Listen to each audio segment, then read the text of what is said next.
I think versus PR, super cool head-to-head, right? Kind of these riflers that can dominate a game, that can take charge. Also, now that we get to see Inferno coming back out again for GamerLegion, I'm excited to see, because if you remember last time they played it, it was kind of PR and Slend dominated show. Torsen wasn't really super evolved, but I think we're going to get more out of him in this series today. But look, we're already live. Holy, we're in. Pissed around live on Anubis, and it's off to a rip-roaring start. Straight in through the window, into a B split we go. GamerLegion not slowing down, even though they meet some resistance. Dink in the corner, they chase him down. Nice kill. Also with the plant. Legacy locked out of this site. This is going to be an interesting game, because I want to see if GamerLegion have some surprising strategy on this T side, some cool ideas. We know they have some tactical masterminds in this team. Legacy, it's their pick. They've got to prove it on this CT side. GamerLegion getting jiggles, but we're running out of time here. They've got to get these kills quick, and that should seal the deal. Sad's in 1v3, looking for exits. Playing very late. And we'll get nothing from it. PR with a double, and GamerLegion with a pistol. Ash is loving it. Of course, GamerLegion picking T-side again. They've been doing it on a lot of maps, Harry. They did it on Mirage against Falcons. They've done it here, obviously, on Anubis, far more common. But I think they are liking to be in control of their own destiny in a way, you know? Even though you always favor the argument, oh yeah, you can come back easier on T side. Oh, now, you know, we have a rough first half, we come back. I think they're looking at it like, hey, if we can dominate that first half, get them right where we want them, 7 rounds, 8 rounds T side, then the game is in our hands. Well, so great half to get warm on as well. So. Yeah, something that's interesting about this map, right? For Legacy, it's kind of their go-to, right? They play this one a hell of a lot. Their track record here is good. GamerLegion, meanwhile, have only played it twice this year. They've had 1 loss. That was to Hester. Well, doesn't count. But 1 win. That was over Spirit at Katowice. Any game against Hester doesn't count, win or loss. We just ignore that game. For obvious reasons. So they've had 1 game this year against Spirit. Against Spirit, and so they won. Also kind of, I'm not going to say doesn't count, but, you know, fair enough for losing. Well, they won. They won. They won. They won. How did they do that? What score? 13-11. Blimey. I mean, don't get me wrong. Spirit's like outwardly disliked map, but that's still pretty crazy. Yeah. No, the thing that was interesting there as well is they picked it in that series, obviously, as a punish to Spirit, being the heavy, like, and underdog. Everyone does that and regrets it, by the way. Yeah, and they did it. They pulled it off back at Kato, and it's not like it was a map they play a hell of a lot outside of kind of tailor-picking it to Spirit. Yeah. And that was a series, I think that was the series for playoffs, perhaps, that they lost. It was the last game of the group. Might be off here, but they lost the series. That was the 1 map they got. Oh, yeah, you're dead on. Damn, dude, look at me. Yeah, because I thought GamerLegion were actually going to go to playoffs after watching a couple of the group games, but obviously they had really hard draws. Alright, I'd be a bit worried if I was Legacy. It's a nice creep out under for Dumao. No idea for Torsen. But that second player might give it away. Gotta be careful. Dumao up to no good. There is no idea that he can be here for GamerLegion. Like, sure, you can call a timing, but feels an unlikely move on this A split. Torsen might drop in to Dumao. Now they hear GamerLegion in A. Yeah, can you blame him? Body shot will do it, but there's the hunt. So really no issue here. GamerLegion getting this anti-eco converted.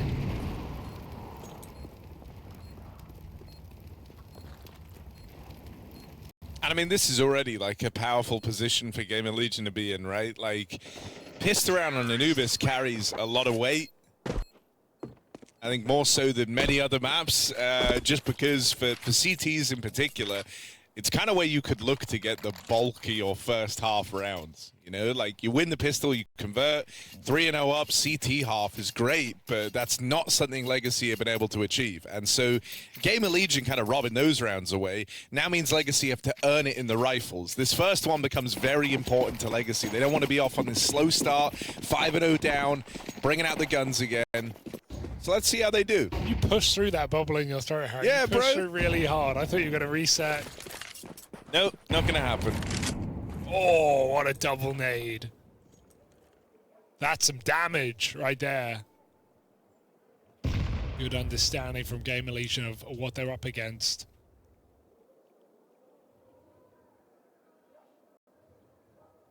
And really painfully slow on this default right now, waiting to see if Legacy make a move. Mid control does come in. The double mollies, classic Anubis utility.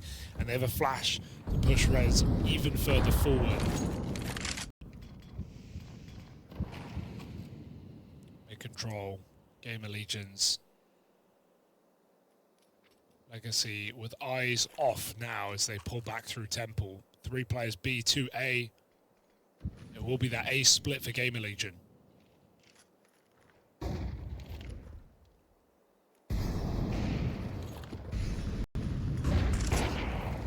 Walking on up, this mid lurk still not known about. And so they're going to play right through the smoke. Might not even be needed because of the success out of Torsen. Yeah, Rez will eventually get to play his hand. That's the round. It's already over. There's kind of no attempting this now if you're Legacy. I really like that for GamerLegion. They just take mid, they smoke camera, and then they wait. And because the camera smokes down, Legacy don't want to fight middle. They just choose to watch it from Temple.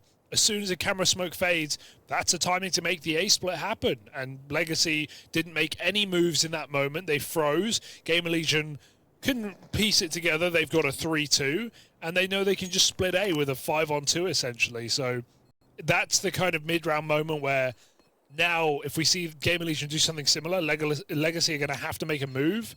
And Legolas will have to make a move. What about Gimli? What's Gimli doing in all this? I haven't watched this. I can't make any jokes. You know this. But we have to see like a B main push or an A main push from that. Because if you don't, you end up Aragon. Exactly. This is what, Lord of the Flies? Yeah, Lord of the Flies. That's the one with the pig. Gimli, Pigman. And they're on an island. Love Island, in fact. GamerLegion 4-0. Nice and easy thus far. I think this is going to be a very something good else half. that's really, really fun here is that Rez currently having a great game. In that Spirit match, if you remember, he went huge, bro. It was like life game from Rez. He was the guy in the server versus Spirit on Anubis back in Katowice. Understood. Apparently, Rez just loves Anubis. That's what the papers are saying, Harry. You can't always trust the media. This is his map, bro. Okay. It reminds him of Oakland all those years ago. Not that this is how Oakland looks. Not yet. Oh. Nice nades. Okay. Good stuff to find PR. Gonna get him out. There's a bit of a game. Oh, he's playing with them. That's more like a Legacy make a move. They make something happen, but they're still losing on the other side of the map and this walk through the smoke. Oh, this is crazy. But they've got 2 players. Is it crazy with 2 players? Probably not. I mean, look at the pressure Satin's feeling. Wrapped on by ZTR and Rez. Slend is still picked up in the meantime. That was the bomb as well. Getting away from GamerLegion. Legacy making these moves make the round happen.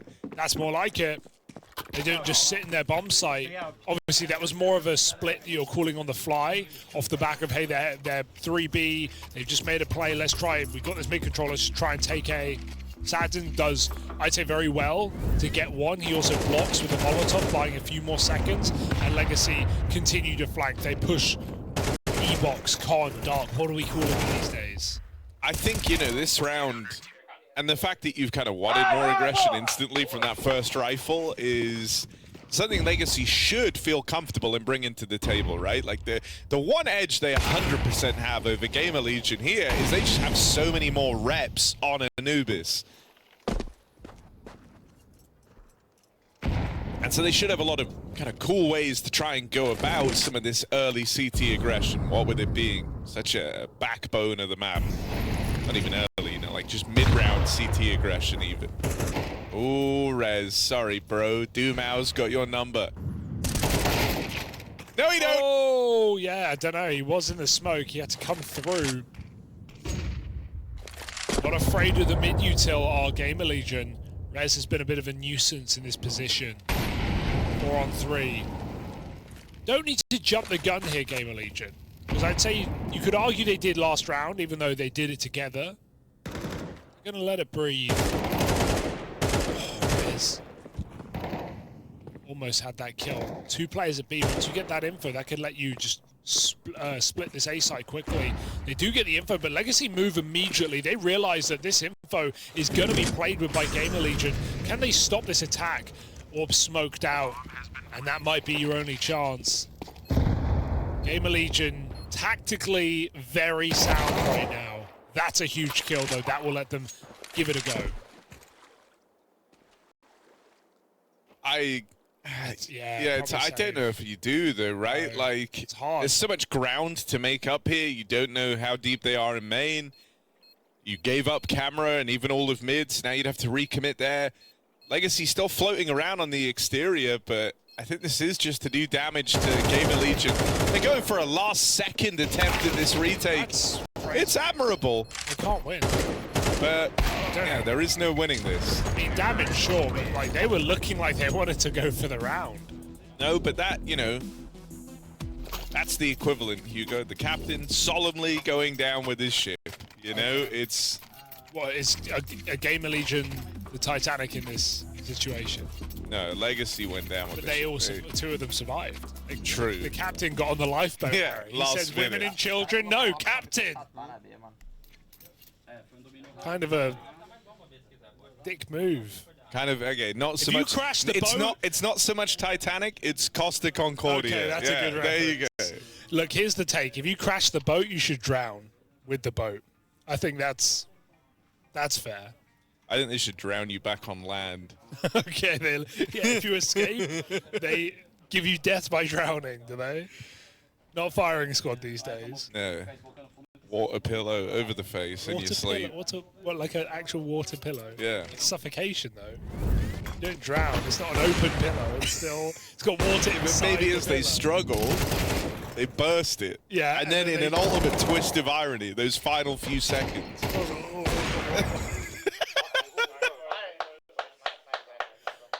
Anyway, that's drowning humor. GamerLegion, 5-1. Going swimmingly thus far, if I dare say so, Hugo.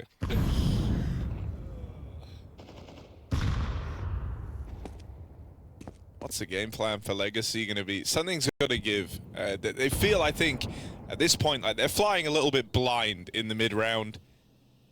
And I think that's also been problematic because Rez has been able to find openers over towards mid, right? And so you're kind of playing a man down. Usually when you're going for those like mid-round pushes, it comes off the back of rotating kind of the spare player on Anubis into your site, playing with 3, playing with extra resources, then making the move from that position. And because they've been kind of sacrificing a player to Rez over in mid, they haven't had that third man to help out in the pushes. And the one round that they have is when they started 3B and they went aggressive through B main. This time, at least, there's been no early deaths, but there also isn't any sign right now that Legacy are moving into a position to go and get information. Instead, they've kind of eased back into this very passive 2-on-2, playing within the sites, holding onto the mid-wrap, but they will find Rez on his aggro path through middle. GamerLegion have already launched the B offensive. All the util is down, and so they kind of want to go here. They're playing through the main smoke, getting into the site. Lucks up on the boost is held. PR considers it, and that will be the plot for GamerLegion. That's a desperate boost play, man. They should have just called it off. They should have realized it wasn't working, and that extra jump just to get info gives the info the other way. Nice smoke for GamerLegion. You know how they made it here from a 4v5, but PR is putting on a masterclass. 2 kills, player down low. know, trap back sight, and he's going to go for it on this smoke fake. They're all going to fight together. It's their only choice, their only option. The player's still on default. Legacy don't know, and they won't until it's too late. This time is ticking. Slent hit 2 more, and Sadzen gets run down. That's a beautiful round for GamerLegion. And I was just going to say, Legacy set themselves up so well for it. You know, obviously that smoke boost is just like an in-the-moment call. But I think you've got to realize it didn't work, and you've got to dismantle and just play retake. Weird one. Nice execute, though, for GamerLegion, covering the key positions. And so, even though they run in, with Legacy full well knowing that was a beat. Well, there were a few weird things. Like, I agree with you. Legacy teed themselves up well in the round. Like, playing a passive CT round it can be really hard, right? But they throw that one in where they're holding for mid-aggression. They get the kill. They see Rez is trying to go B. And at that same time that they kill him, all the B util comes in. It's like a full exec. 2 smokes down, mollies, footsteps in main, multiple players heard. And the 2 A players are still waiting A. Like, maybe it's a fake. Maybe this isn't. Maybe they changed their mind. Yeah. But I'm thinking, like, at that point in the round, there's been so many, you know, signpostings that this was the B play. And so then they don't rotate. I think that's where, like, the desperate boost comes from a little bit, trying to strike one more from the tally. You're dead on it. You know, you'd love a kind of overcommitted to an idea that wasn't working. It's where you'd love a flank in that moment. Even just one and so flank. if the A players kind of started getting moving a little bit sooner, now trying to compensate for that in the follow-up round with some aggression out through main, but this is good. They've gotten past Torsen. I'll say this, it's clear Legacy have done some prep, or this is just a crazy read, because they keep walking under Torsen. They've done it like 3 times. They keep getting below this guy. Look, back's turned. Free kill for Sadzen. He even gets out. And he gets out. So Upgrade can tell his team he has all of A, forces GamerLegion into this B site. Wait, why are they rotating A? Why is Dumao this and Dumao on it? Run! Get away! Yo, Lato's saying, guys, they're all here! Oh, and PR, the entry beast, 2 quick kills, gets out of 1 HP. Oh, that's a plot. 2 versus 5 for GamerLegion. Orb scoped up down in lower. It's Slend and PR. Both these guys having a phenomenal tournament. Slend hits the no-scope. PR at 1 point of health is still finding kills. These are the 2 players in the GamerLegion jersey you've got to be able to stop. For Nissim now, that is a 1-man task, back turned. PR's been at 1 HP since he took his 2nd fight in this round. And he's looking for even more. They're trying to take this one at a time. They know the pressure's on for Nissim, and he can't win this. That's a 2v5 from GamerLegion. PR puts up 3, Slend hits a no-scope down in dark, and the score keeps building. GamerLegion can't do anything wrong. And those kills are just unbelievable as well. That no-scoping Con, right? Like, he's in a molly. I don't even know how he's alive in that molly. He misses his 1 shot on the jiggle. They're really trying to bait the kill, and then he just jumps, no-scopes, boom, the round feels done. PR with 3 on no health. Dude, it's mad. This guy is unbelievable. Treasure him while you've got him. Dumao, 6th highest rated player of the event. You know, kind of the front man of Legacy, the one that you look to do damage, gets 1 tapped out of the server by a 1 HP PR on his way to winning a 2v5. And the thing is, I actually want to say, Legacy, I think there's a lot of nice tries in here. There's like some really close rounds, and I actually don't want to like criticize them too much because it seems like a really hard game to play. But there's also a couple of little details that has really let them down, such as that round where they're over-rotating completely. They've cleaned A entirely. They know A main is clear, and they're rotating extra players to A. It's like there's firstly they're giving you info. Like GamerLegion aren't like being super fakey in this game. They're being pretty telegraphed, to be honest. And still, Legacy aren't really believing them. I think they're expecting more. They're thinking these are fakes. They're moving away. No, I think you're dead on. Torsen's now in a new position because he's just been burned twice over. Yeah, but I would hate to be Torsen, bro. Like, it's not fun. You've played rugs every round they walk under you. So you go, I'll play somewhere new. And then they throw a full volley of util on the new position you pick. Well, back to Rooks. Meanwhile, you're just hearing PR laughing away, having a great game. Like, everything's easy to him. 10 and 4. Yeah.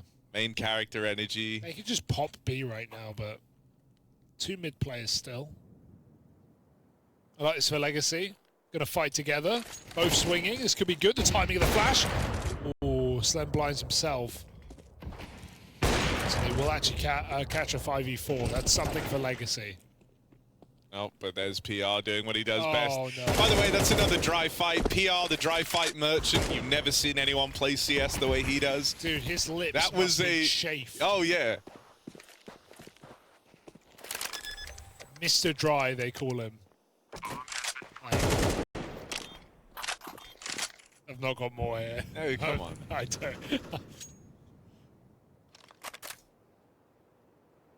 I don't know. How many rounds can you... And this is in a pro game, by the way, Hugo. This is a professional match. I think that's important to remember. Yeah. In a professional match, how many times can you just peek B main and, like, double kill an entry with no util? We're getting the answer today. It's kind of insane. This guy's 17 years old, Harry. Yeah. No, PR is so impressive. I've just never seen anyone who, like, seems to prefer fighting with no util as much in my life. His whole team were, like, outside of B ready to help him. They're all lining up util. They're waiting. ZTR's, okay, guys, I want this smoke. I want that smoke. And then PR, Spotify on, not listening, runs around the corner. Bang. Oh, okay. ZTR's just cooked up a whole strat, but it's not even needed, I guess. Yeah, then he just walks in, gets that backstab timing. Round's over. And that's, again, another 5v4 for Legacy where they get that mid-duel. Yeah, that's true. They've done that a lot. They've had good positions. But I think this is even more credit to GamerLegion on just how bloody well they're playing. And, like, yeah, sure, like, not taking away from PR, but also no weak link on this team. They are playing really solid defaults. They are mixing it up. They've done A and B splits. They've taken mid control. They've just popped sites. It's so hard to read. Look at this one now. Through the smoke, out they go. An aggressive A attack with 5 players. Nowhere to stand. Nowhere to be.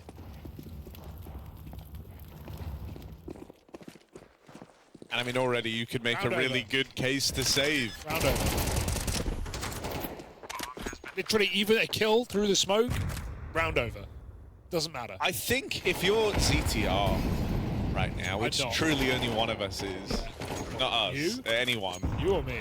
Truly only one ZTR. Yeah. But if you are him right now, I think you're feeling very, very good about this game. I think he's noticed that Legacy are seemingly waiting for things to get more lurky than they are, right? These rotates have been late, and you can tell that if you're GamerLegion. When you're going B, getting 2 kills and winning the round, and it's an instant save on 3 players, you know they just didn't have the rotates, right? You know that you're not getting pressured, there's no one else there, you can feel that. ZTR can 100% feel that, because he's calling like a very direct game right now. There is none of this mid-rounding. Think about how, like, a team like Aurora, God, that's going to take some getting used to, right? But, think about how Aurora / Eternal Fire used to and still do play Anubis. It's on their T side. It's super fakey, lurky in the mid-round. They're going A, they're going B, they're going back to A. You never really know where they're ending up. Yeah. But right now, ZTR is just like, and now we go B, and they go B, and now we go A, and they go A. Well, there's no kind of mid-rounding here, and I think it's because they know Legacy aren't pulling players around the map. Why would you bother?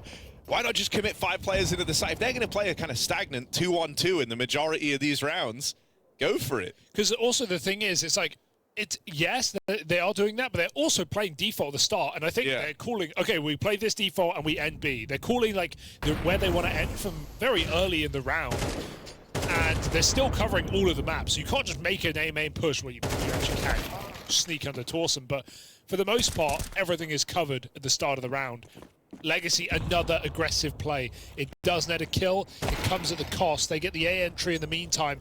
Big kill for Sadzin. He just has to peek it. He has to do something. Missed shot for Sadzin. They take the site. No way. Okay. Okay, yeah. Okay. I admire the attempt. But now maybe we have a chance for Legacy. Another climb up heaven. They saw him. They did see him, and they catch him as well. Slend in the clutch. And he's going to try and put some distance between himself and the rest of Legacy, but Lato heard this and is one step ahead. He will be kind of on a similar timing to Slen on this temple push, but the molly's huge. Allows Slen to go for that bomb plant. There's no chance to contest this right now. Slen's broken up these fights. Seems aware of the presence of a CT player. That flash only serves to confirm it. Slen has the round laid out ahead of him, but Sadzin locks it in. 3 kills from the man. Nice. As he puts on a clinic, finally a round comes through for Legacy. I don't hate that play for Torsen. I think he realized 3v3, like this is the worst round we're in right now. We don't have any util really to block, so he felt like he had to make a play before Legacy just flooded Cameron. That bomb was super late as well, we saw on the minimap, so he didn't feel like they had position to get that bomb crossing in past camera. And to be honest, if you look at his perspective, he had a few bullets out there. He could have killed the AWP in heaven, and maybe he should have, but without that kill, the round disappears, and Legacy still have a shot. 3 rounds, CT Anubis. It's nothing pretty, but it's enough.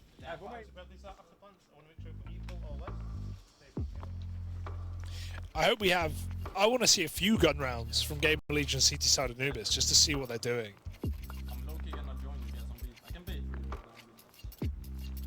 I fear there won't be time for that. No, that is the scary part. I think that's why, like, even 3 CT rounds, the max that Legacy could hope to achieve, it's like it's not really enough to put them away from a loss in the pistol. Yes. Wonder if we just have a really slow default now. Look at this angle for Rez. Something where they just say, hey, Legacy have tried this B push twice over now. They've walked out A main a lot. We know we're getting fights. You can kind of tell that's where they think the vulnerability is, because there's 2 players starting there this time in a different crossfire. It's PR and ZTR over towards B. And they're actually starting to work this fairly early. They held for like the aggression, but because that came through over towards A main, they feel a bit emboldened to start searching for peaks in B. Oh. Dry fight. And with good reason. PR. Just 2 bullet. Literally never heard of a flashbang in his life. Just 2 bullet, kills a guy. He's picked one up on off the ground accidentally. He's like, what is this? PR. Oh my god. Oh, brother's dude. cheating. Like, calm down here, dog. Zoom out, whittle down. They retrieve that bomb. They still want to follow through with this B play. 1 kill there, but a temporary kind of lull in the action. I wonder, right? There hasn't been many rounds like this for GamerLegion where they find one, they slow it right down. I wonder if Legacy... Oh, Zumao just gets deleted on the move back over now. Might not matter. Legacy are going to have to start pulling players around. They can't sit on their laurels here. They've got to move in towards this B site. Now a man down. Lux trapped in the connector. Sadzin on this rotate over will have a path out from Temple, but it's the only player with one laid out ahead of him. Flash to try and tee him up, but nothing found yet for Legacy, and it's going to be a long time coming before Lux gets to be involved. In the end, plays through the smoke with Sadzin finding one. Smoke down in main, but that does leave the spam as an option for GamerLegion. It's a wide defuse out of Nissim. That's it. And he's played that one well. Super sick. They're spamming exactly on the bomb, thinking, hey, there's no way he can defuse this from any other position. Oh, yes, he can. Finds a really strange angle to do that from. Never seen that before. Able to get the round snuck through the smoke. Big round for Legacy. Hey, you know, 3. Yeah, that's a hell of a... They did not. They were not in a good position in that retake. There is absolutely no denying it. 3v4 locked out with like 2 smokes down, 1 angle open. They needed that first kill to kind of get them into the site, and then they have to rob it with the defuse. Thanks to Nissim, yeah, with that innovative way of doing it.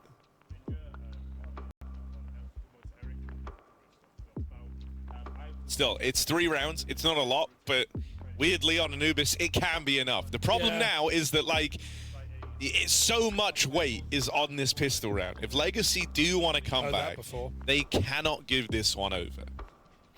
A loss in the pistol, I think the map is too What if you lose pistol and you win the force, Harry? Sure.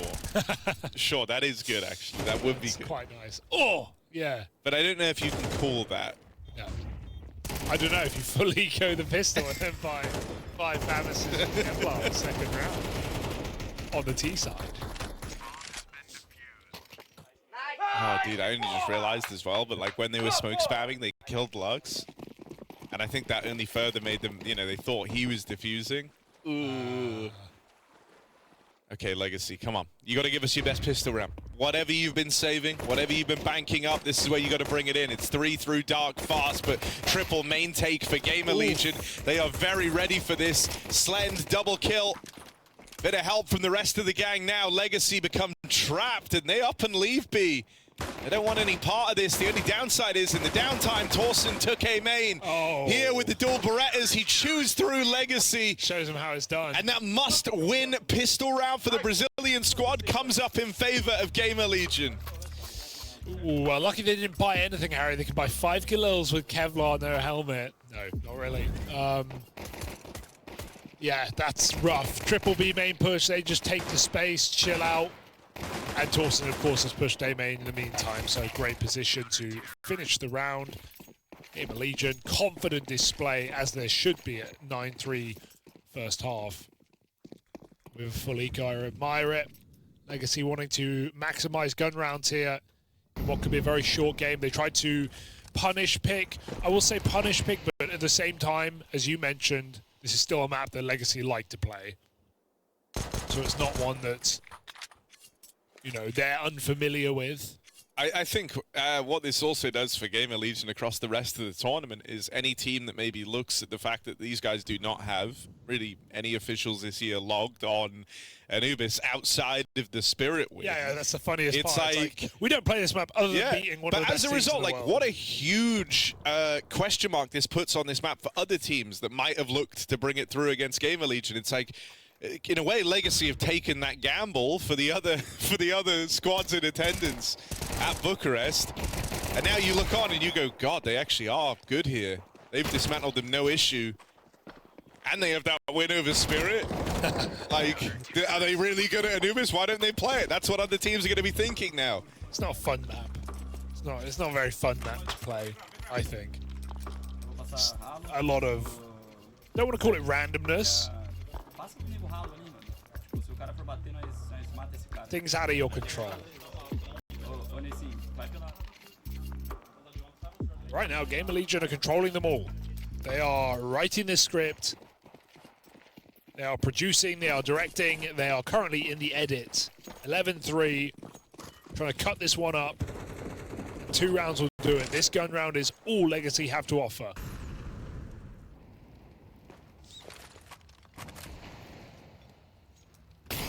It's up against the bonus, right, at least, so there's something for Legacy. It's not the most firepower they could have been up against here.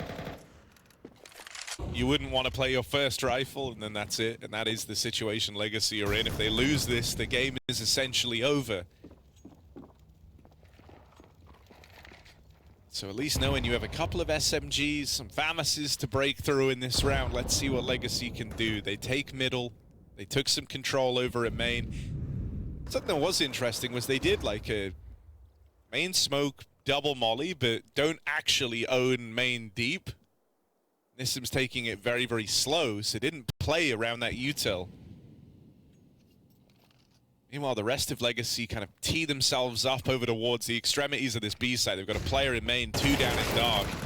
They're pretty strung out right now, which is the one worry, and the only trade potential you had was Lux and Sadzin down in dark, and you just lost one of them. Sadzin wasn't able to trade it.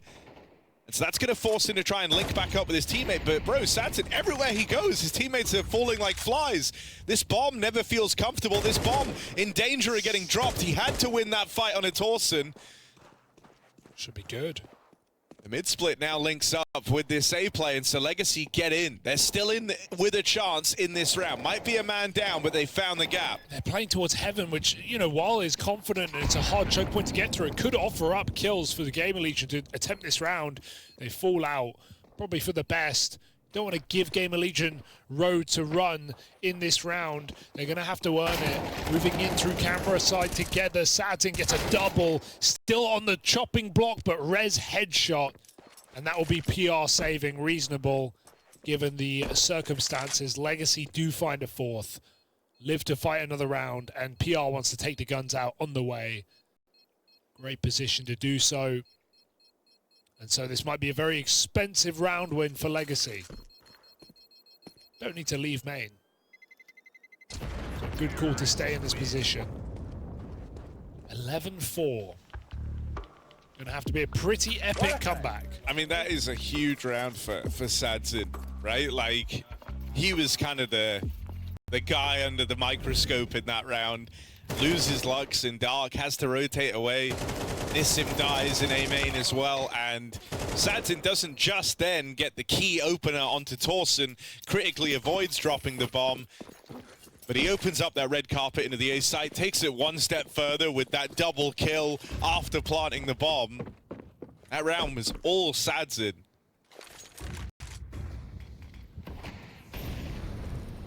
Haven't seen the big Doomau round yet. Still waiting for it. Yeah. Feel like he would be a requirement in a world where Legacy wanted to even make this competitive. I think Sadzin's done a bang-up job of keeping them in it. Now we need the rest of the gang. That's more from Sadzin. More quick trigger work, but he is out of the round now. Nissim picks up a key trade onto Slend. And Legacy are home free on this one. It's another round racked up for the T side. Back-to-back A plays, but this one with a lot more pace behind it. Yeah, nice and clean. Just pretty basic round, but they know they have the better weaponry. Firepower, easy for Legacy. Some nice entries from Sadzin. It's about depth on this T side, I think. And whether Legacy can show it.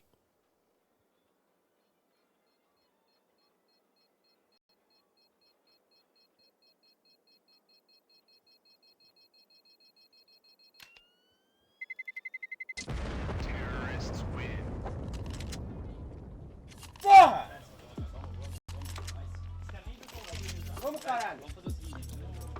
They're looking good, Spirits. That's what you got to tell yourself. T-side Anubis, every game is winnable. I mean, the one upside to being a squad that play a lot of Anubis is you're very familiar with the kind of deal with the devil you do in playing Anubis.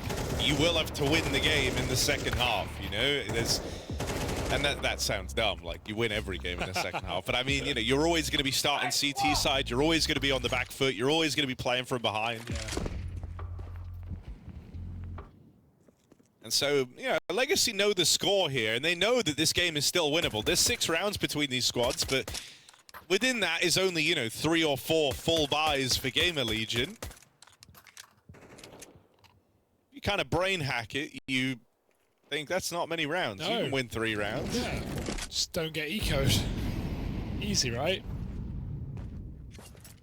Quad B, a good gamble to make in a round like this. Not sure it will pay off though with 2 players outside A main. Looks like Legacy do want... Oh, I take it all back by pulling it back to connector. B split suddenly looks likely. That smoke. What's PR gonna do with it? They got a boost? No. PR? What can he see? Can't see lugs, I'll tell you that much. Better run. That's a cool idea though. He did see in the water. Only going to come out. They know there's heavy cons. They're going to try and explode out B, and easily done. Harmless players with a hero AK. No resistance. Right? They're all really low apart from Nissim. Okay, that nade's done a lot of damage. God. So it should be fine. This should all be him, fine. We might have seen a 1v5 USP Eco Ace if they kept fighting. That's crazy. They're all split, Harry. I don't like how split they are. No, but they're going A. They let Nissim go, like, clear it, make sure he hadn't, like, instantly... Wait.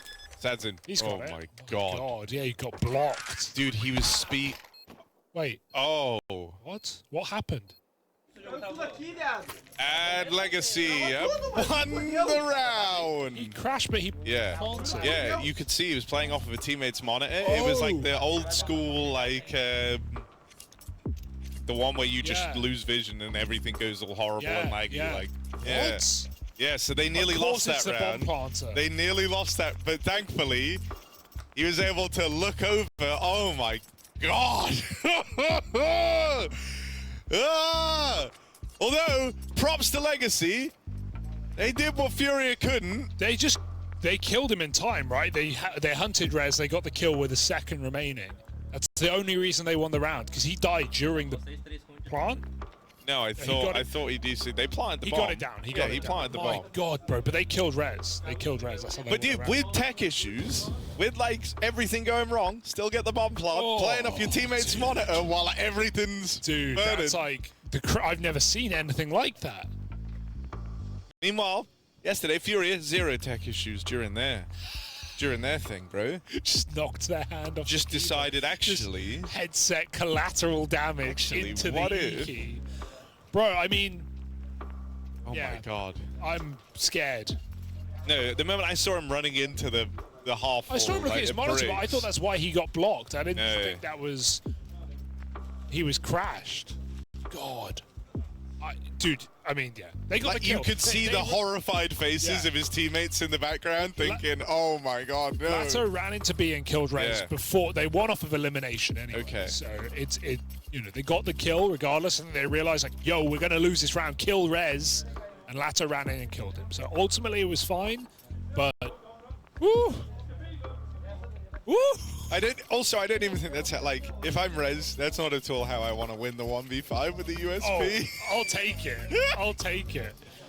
Like, how's that got a sick 1v4 yesterday? Imagine the Rez 1v5 highlight frag movie is like a sick double kill on the USP. And then just hiding. And then you're just watching him like sit in cave at 10 health, and then it just goes, counter-terrorist win. I'd take it. Still a 1v5. Dude, that is unreal. I don't know what replays we have, but I'd love to just see anything really from that round. Just find out what happened, but... Oh, doesn't it feel good though when there's a tech issue, but the team, like you didn't get like screwed over there by, like you actually won the round, right? Like, you're on the edge there, Harry. No, I know, but it's nice when that happens. Like if they lost, we would have to be sitting here right now going, well, damage was done. 4, 3, 2, 1. He got the kill.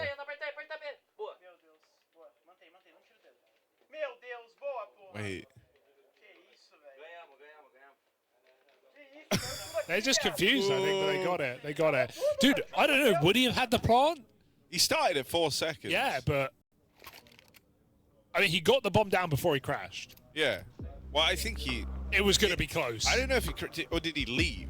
Like, because they won the round at that point. No, it had the crash icon. It had the disconnect, the kill feed. It had the, crash out icon. He didn't disconnect. He crashed out the server. I'm crashing out right now, yeah, man. Dude, we're all crashing out a little bit. I'm crashing out. I don't know. The only reason I question it, I saw him plant it 4 with you, but the only reason I question the timing just felt so mad. It was like it was less than a second when they killed Rez. Yeah. So it's like we would have had to immediately plant. Bloody hell! Never seen anything. Can't say. You don't make things tense. Because that was. I'm clenched right now. Well, just a normal round. And we're back in.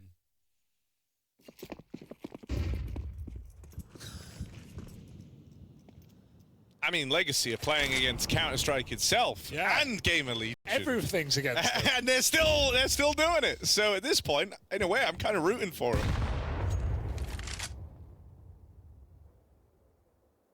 Lux looked so offended by that nade. Flash play. Ends up being nothing more than an info flash for GamerLegion.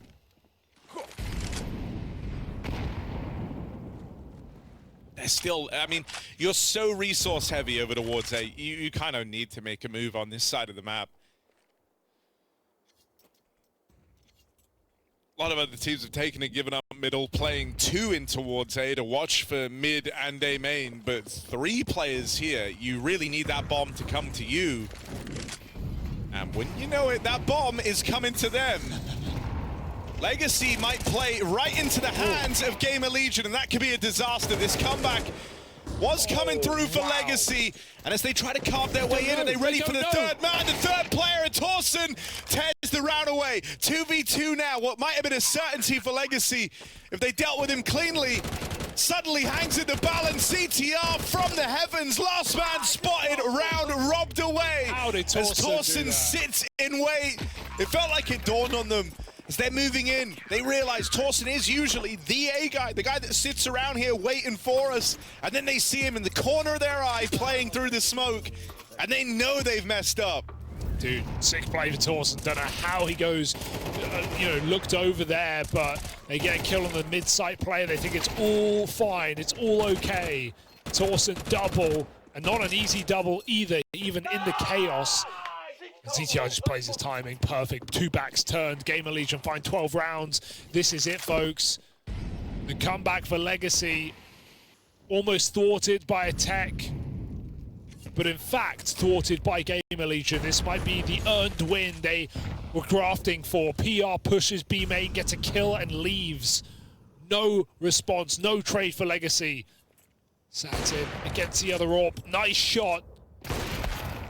Oh, but he can't follow up. Torsten traded. Nade out of nowhere on the B bomb site. Everyone's dead.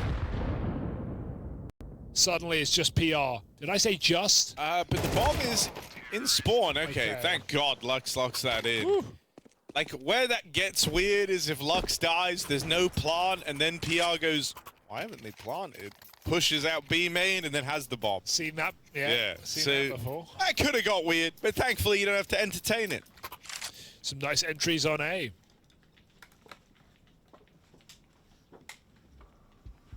Legacy still hanging on, man. Would have been easy to go down fightless in this map.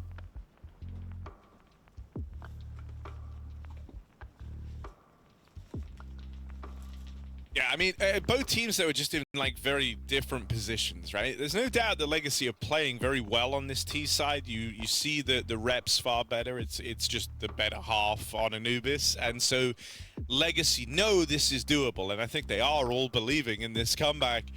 For GamerLegion though, and this is one thing Legacy will have to bear in mind as well, the benefit of having this many chances, still 5 left. It only takes 1 correct gamble stack, as we've seen already, right? The AAA start from GamerLegion, they didn't make a push on the back of it, they didn't try and make a play. They looked to early on, but they gave it up very, very quickly, and then they maintained the AAA stack. And that's a little unorthodox to just commit to it out of the gate, but it worked. And so in a way, you only need to cook up one of those once. You only need one big hero play, one correct read or call from CTR, and suddenly you've won this game. And so right now you still feel like you have freedom to do that. And that's something the Legacy are going to have to contend with. They will have to anticipate that in these rounds, you've got to watch out for gambles, you've got to watch out for stacks, you've got to watch out for early aggression. 1 foot wrong, and doesn't matter how many rounds you've racked up on your way to the comeback, it's all over. We saw Legacy experience exactly that, but from the other side against Liquid. Liquid pulled on Anubis a 12-6 back to 10 rounds, and Legacy got a 1v3 out of nowhere. I think it was Nissim just rips the game out of their hands in a post plant. On the CT side as well. So that can happen. Legacy know it. This shouldn't be that round. Oh, good nades. He's done for. Oh, yeah. I mean, up until now, I think Legacy have played with a pretty up-tempo pace behind them, but I wonder, as the game goes on, does that slow down a bit to try and, you know, dodge the stacks, the gambles? They do start most rounds off kind of defaulting like this, holding on to all the extremities, watching for the early plays out of GamerLegion.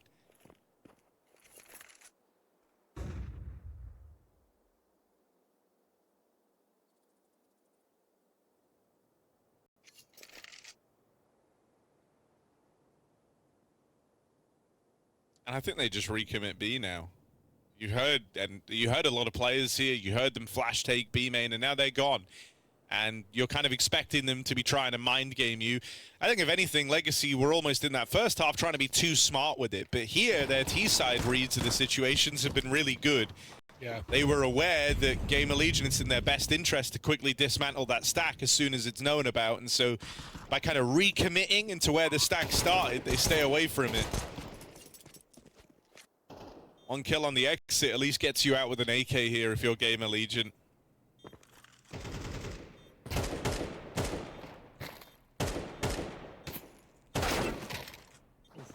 I think it's actually a pretty big deal that PR gets himself onto an AK, not just because he's fantastic, but with him being the guy leaning over here towards B, some of these fights in towards, you know, dark or main are pretty hard on the M4. The idea that you can dink someone coming through a dark smoke with a flash, and then they one-tap you back is frustrating. And so PR will feel a lot more lethal as a result. You know he likes to try and fight early as well. Yeah, 2 AK saved as far as GamerLegion concerned. That's a good eco. Yeah. That's really just the goal. You're not even really thinking about money at this point. You're just thinking about setting yourselves up to win a gun round, and this could be that round. Final timeout coming in for GamerLegion.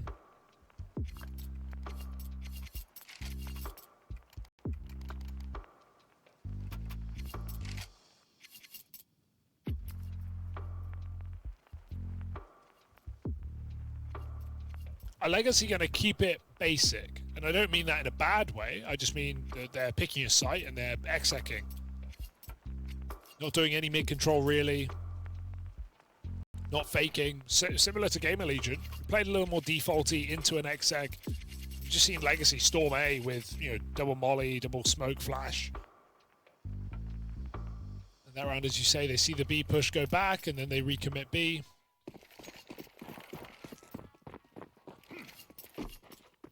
I think if you're GamerLegion, you almost have to entertain the idea of playing more towards A. And yeah, the 2-on-2 is kind of a nice middle ground on that, right? It's not quite as committed as the A stack. You still have a slightly faster rotate to B, thanks to Rez occupying mid.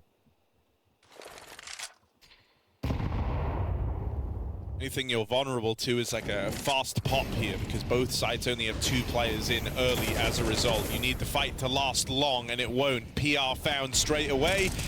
ZTR starting to back up.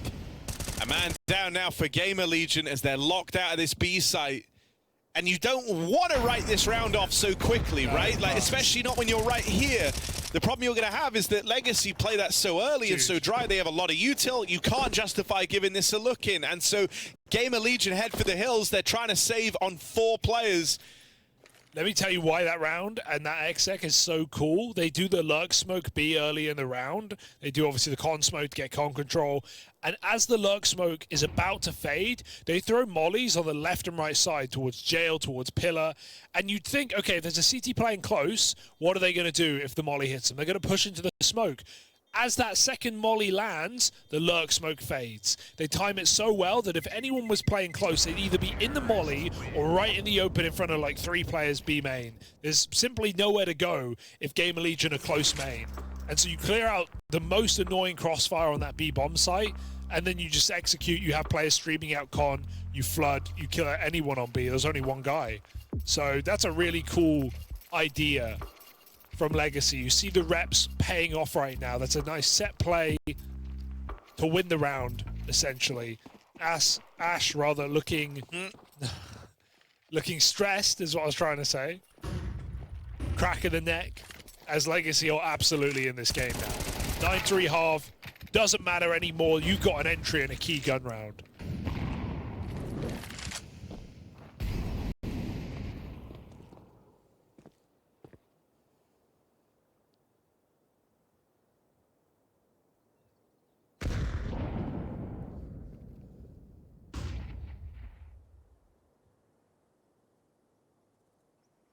Yeah, Legacy have an advantage. Here we go. Walk out through mid for Rez, and he's also got backup. Torsen. Okay. Ooh, shoes on the other foot. This time it's Oh, never mind. Oh, God. He killed And then, yeah, now they know that Rez was aggro in mid, and so that one's collected for free as well by the Sadzin Orb. Defense is split, ZTR and Slend between the A and B site. Rough, very rough. Oh, the big slowdown. It's pretty large. Hoping that ZTR just fights them and kind of gives them the kill to win this round. He will give them the fight. And there's the kill to win this round. Yeah, Molly felt very important. I think the alarm bells are going off for GamerLegion, right? They're Oh, yeah. they're making these aggro moves, they're finding advantages, and they're now understanding the position that Legacy were in that first half. 5v4s is still tricky to convert here on Anubis. And it looked like them getting past Lux was going to be the undoing of the round. It actually ended up being a great boost to Legacy.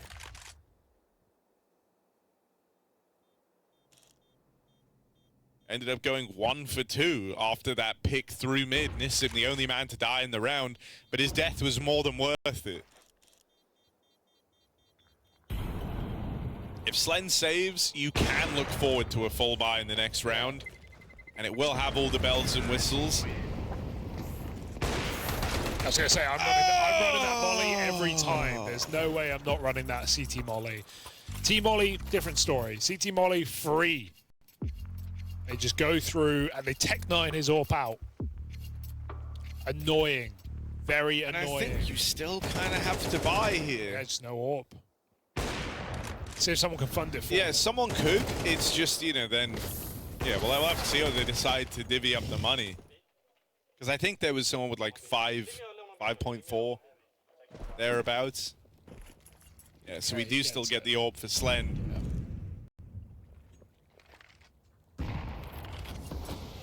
I mean, that's thanks to the heavy save GamerLegion embarked upon in the round prior. It's only Torsen A, and he's got 0 nades. He's got a flash, sorry. That's it. He's used his smoke.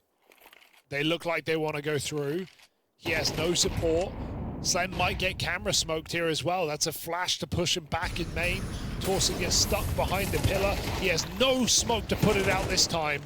They find both entries. We're looking at overtime right now. GamerLegion just have to save. It's their goal right now.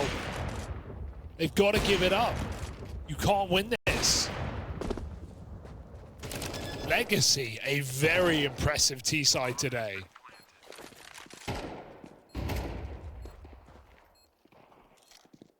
This was GamerLegion winning the pistol.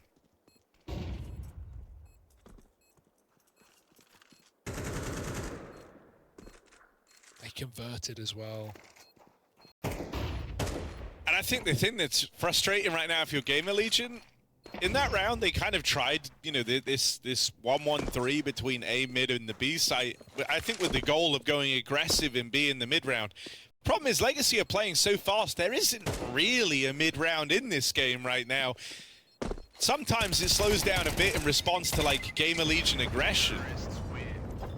But for the most part, these calls have been heads up, they've been deciding where they want to go out of the gate, and they've been playing for that map control early. And so, it feels awkward, but I think, actually, you can't rely on info plays here if you're GamerLegion. So often, that's kind of one of the things we talk about for CT sides on this map. Oh, you need to piece together where they're going. You got to use your resources well. You want to start 3 players here, take away the map control, narrow down the options, blah, blah, blah. But I don't think GamerLegion can do that because they just tried and the 3-man play got entirely dodged on a fast A exec. They might be feeling pressure to just take a bit of a gamble here, and it's a 2-man start in mid. So expecting the walk again, right, from GamerLegion where they actually push over the bridge and try to get behind enemy lines. Problem is, once more, this is a play on a timer. This is a play coming in a little bit later in the round. And Legacy already looked to tee up to take away main control. That flash has brought GamerLegion back from mid. They don't commit to the push. Instead, they play the gamble, 3-man stack in the A site. Yeah, they just know that Legacy haven't even touched mid in this T side, so why bother? Play your numbers, play your trades right now. You don't want to just get picked on solo positions again. That's how Legacy have been breaking in, whether it's PR pushing B or finding Torsen load on A. Legacy rerouting. Con smoke coming in.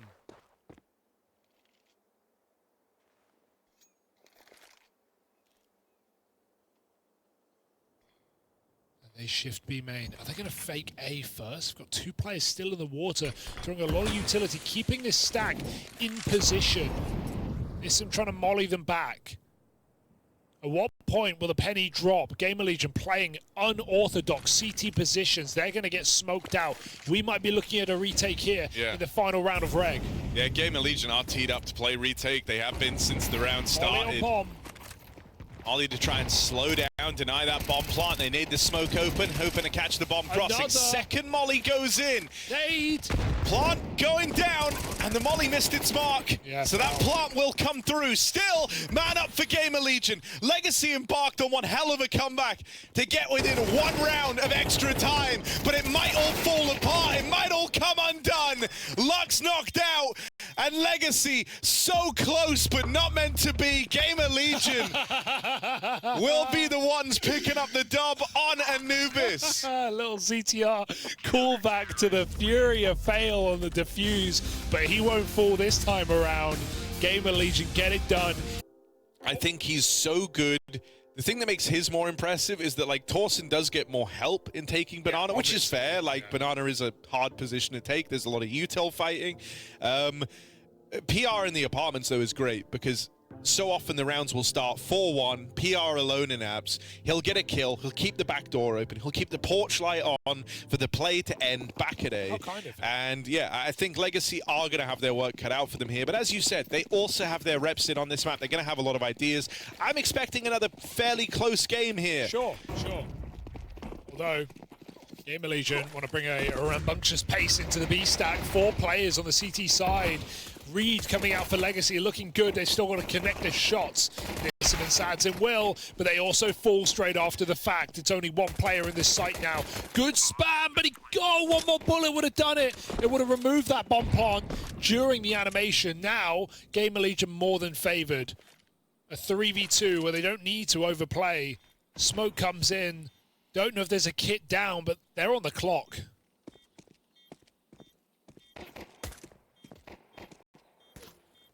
Even a boost in at Banana.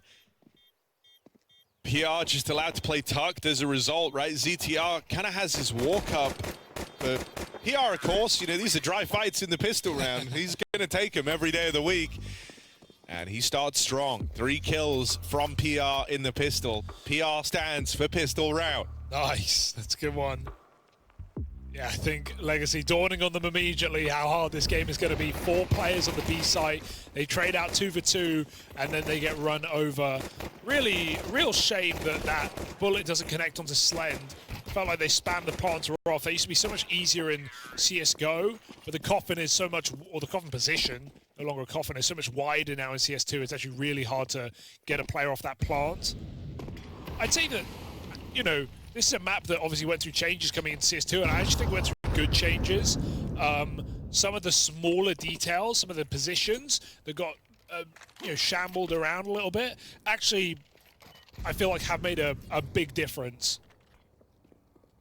Obviously, I still think we all agree it needs something to make this A site more retakeable. Don't know what it could be. Even just removing a position, but that would completely change the map, obviously.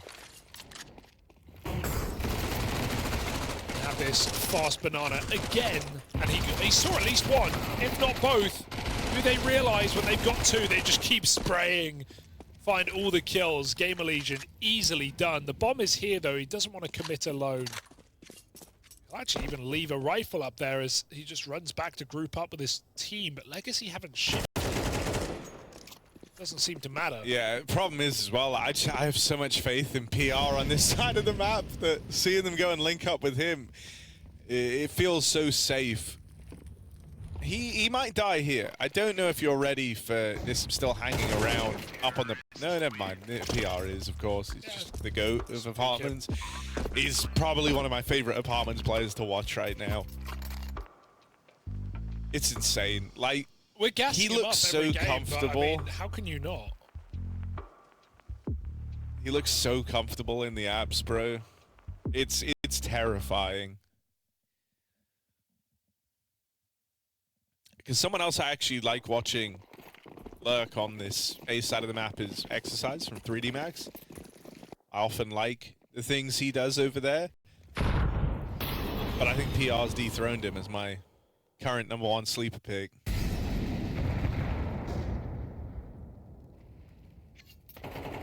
Won't catch this guy sleeping.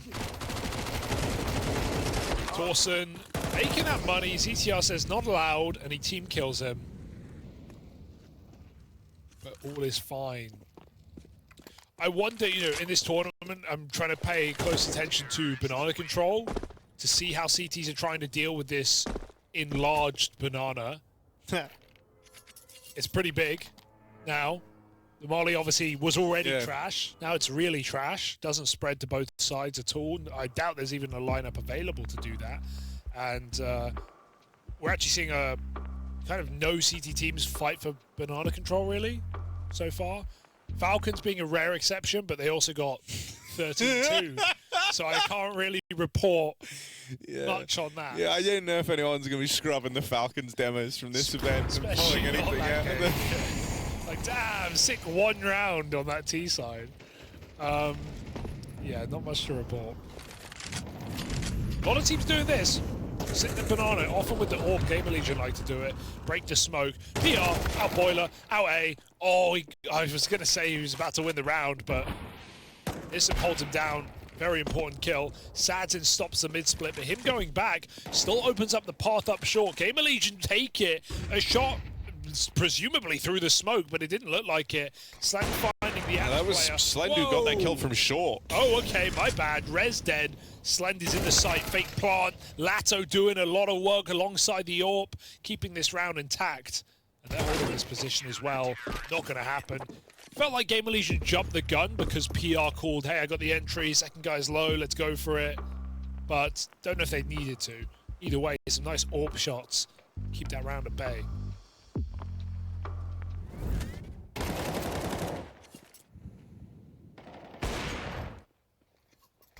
I mean, Sadzin's had a couple of very influential moments in this series. He had that sick clutch back on Anubis. Now I say clutch actually, he had a teammate, I think. He did, he had multiple teammates. But still, he was like 1v3 if you remember, he was A main. Had to kill Torsen and then won the round for it with a 3K. But he has had a bunch of rounds like that where he just kind of multi-kills, locks in, dials in. And I think it's come at a good time because Dumao has had a slightly quieter series than what you're used to seeing from him. Now, though, the thing that is enticing me a little was that looked like a really good round from Lato as well. And he's kind of the second guy that you talk about alongside Dumao. So hopefully you can see Lato find his form here on Inferno.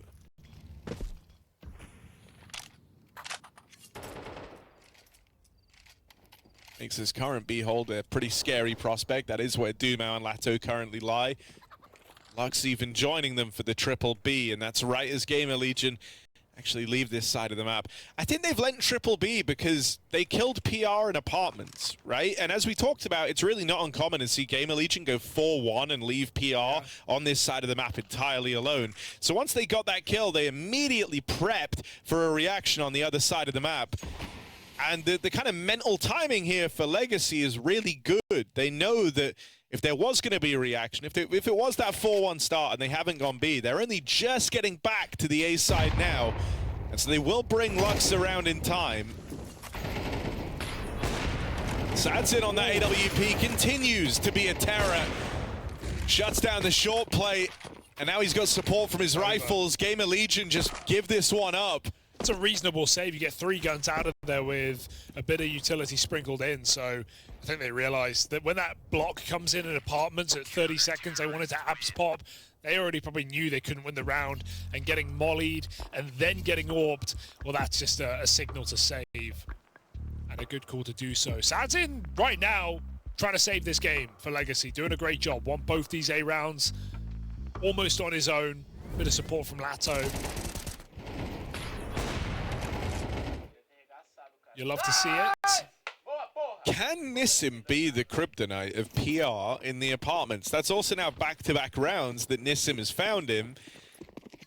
in that position. PR's whole thing is being really, really good in the apartments. So if Nissim is able to get him doubting that, God, look how wide. I think, look, there you go. More aggression to find PR this time in alt mid. Good game plan. They flash Boiler. GamerLegion don't often have to deal with this. PR does not usually get cancelled, at least not this early in the game. Usually he's found a lot more success before they kind of move him away from the apartments. This makes the 4-1s feel less effective for GamerLegion. Curious to see what ZTR cooks up. This time it will be a fast reaction on the B side of the map. There's only 2 players here for Legacy, but they're holding the line fine. It's that power couple of Lato and Dumao. Quick work made over the push. Only ZTR left. We'll get out with both the kills on the side players. Arm with an AK now. Lux lands the spam, and Legacy aren't worried. They tie this game up at 3-all. Shame ZTR fell into oranges there. I don't know if he did it purposely or maybe he just couldn't hit the jump there, but I would like to see him just part to the backside. He knew they knew at least one player was, you know, oranges or quad, and him not going for that kill, just maybe to wait for his teammates, allowed Legacy to peek out with the flash from CT and get all the kills on his team. So felt a little bit late there. If he continued on his pathing, might have actually won that round, but it's okay. It was only the path for GamerLegion, the save guns and the pistols. Now they eco again. And Legacy are, at least in this game, earlier than they were on Anubis. Got 9-3 first half, pulled a huge comeback, only to lose at the final hour. Rez v Nissim looking for the Deagle. Not much to grab there. Orb continues for Legacy. And they have full banana control on the anti-eco as well. GamerLegion want to go back for it. Just Eagles, though.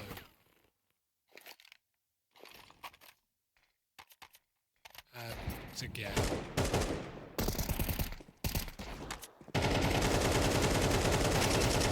All right, get him. You've earned him. Triple for Dumao. Legacy in the lead.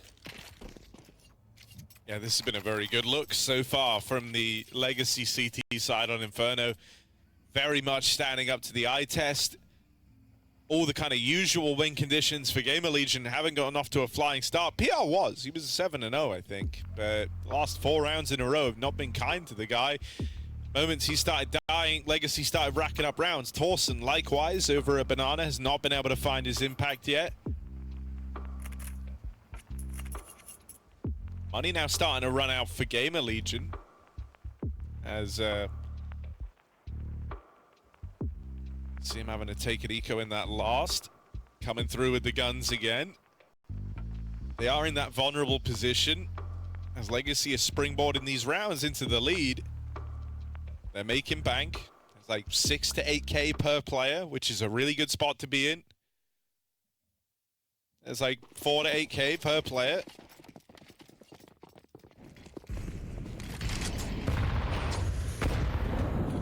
Here's Torsen with some of his fast banana routing. You really want him to find success from this. Plays through the util. Bit of help from his friends. Gets him control over the top of banana. For now, Sadson is here all alone. And Dumao was considering coming back, but recommits into the A-hole. They feel like this 100% isn't the B play. GamerLegion love to just get this banana and instantly pop on the A side. We've seen that a lot in these couple of games from them, so it's not a bad read. Legacy have definitely done some homework in this series. We saw that on Anubis with the A main pushes going underneath Torsen. They had some ideas of what they were up against. So the quad A stands still and waits for this contact. GamerLegion walking out through mid. Lato avoids the wallbangs. They don't know about top porch. There's also a player under. Lato needs no support. 2 kills, and GamerLegion get turned to mud in middle. Stomping their boots in it. 4v3, low HP. GamerLegion. This round feels over. They still want to give it a try.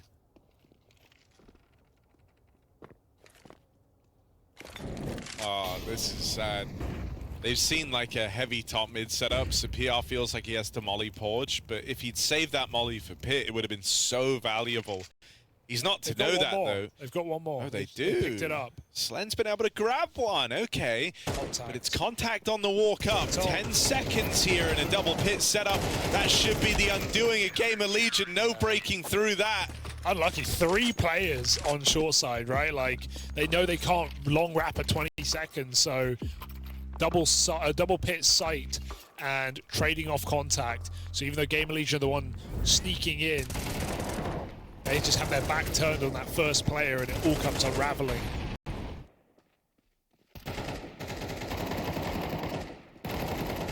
Nice double for Lux. Legacy putting on a fantastic defense against GamerLegion, making them very uncomfortable, reading their round endings.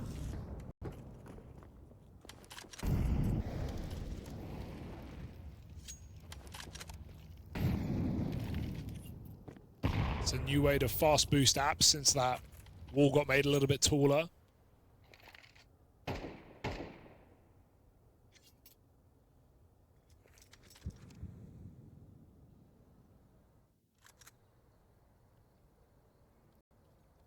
GamerLegion static in middle, ZTR and Banana.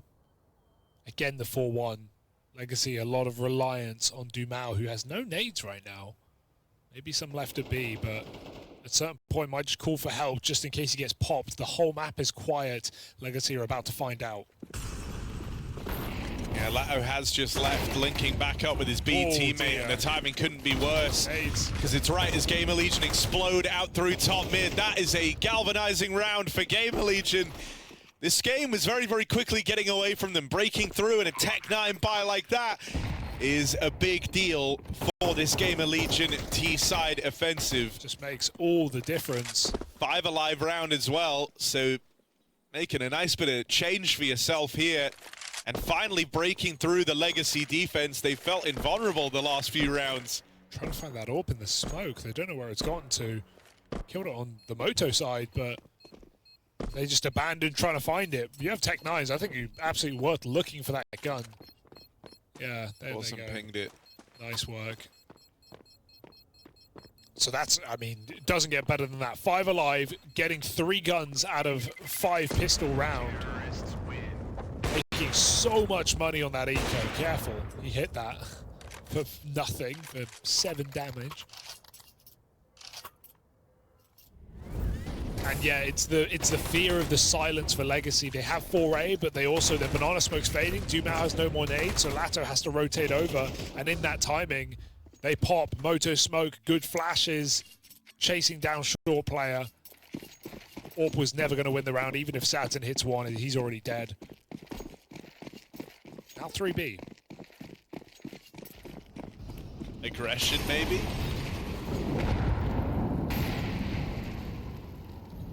They do the deep banana smoke, Molly ahead of it.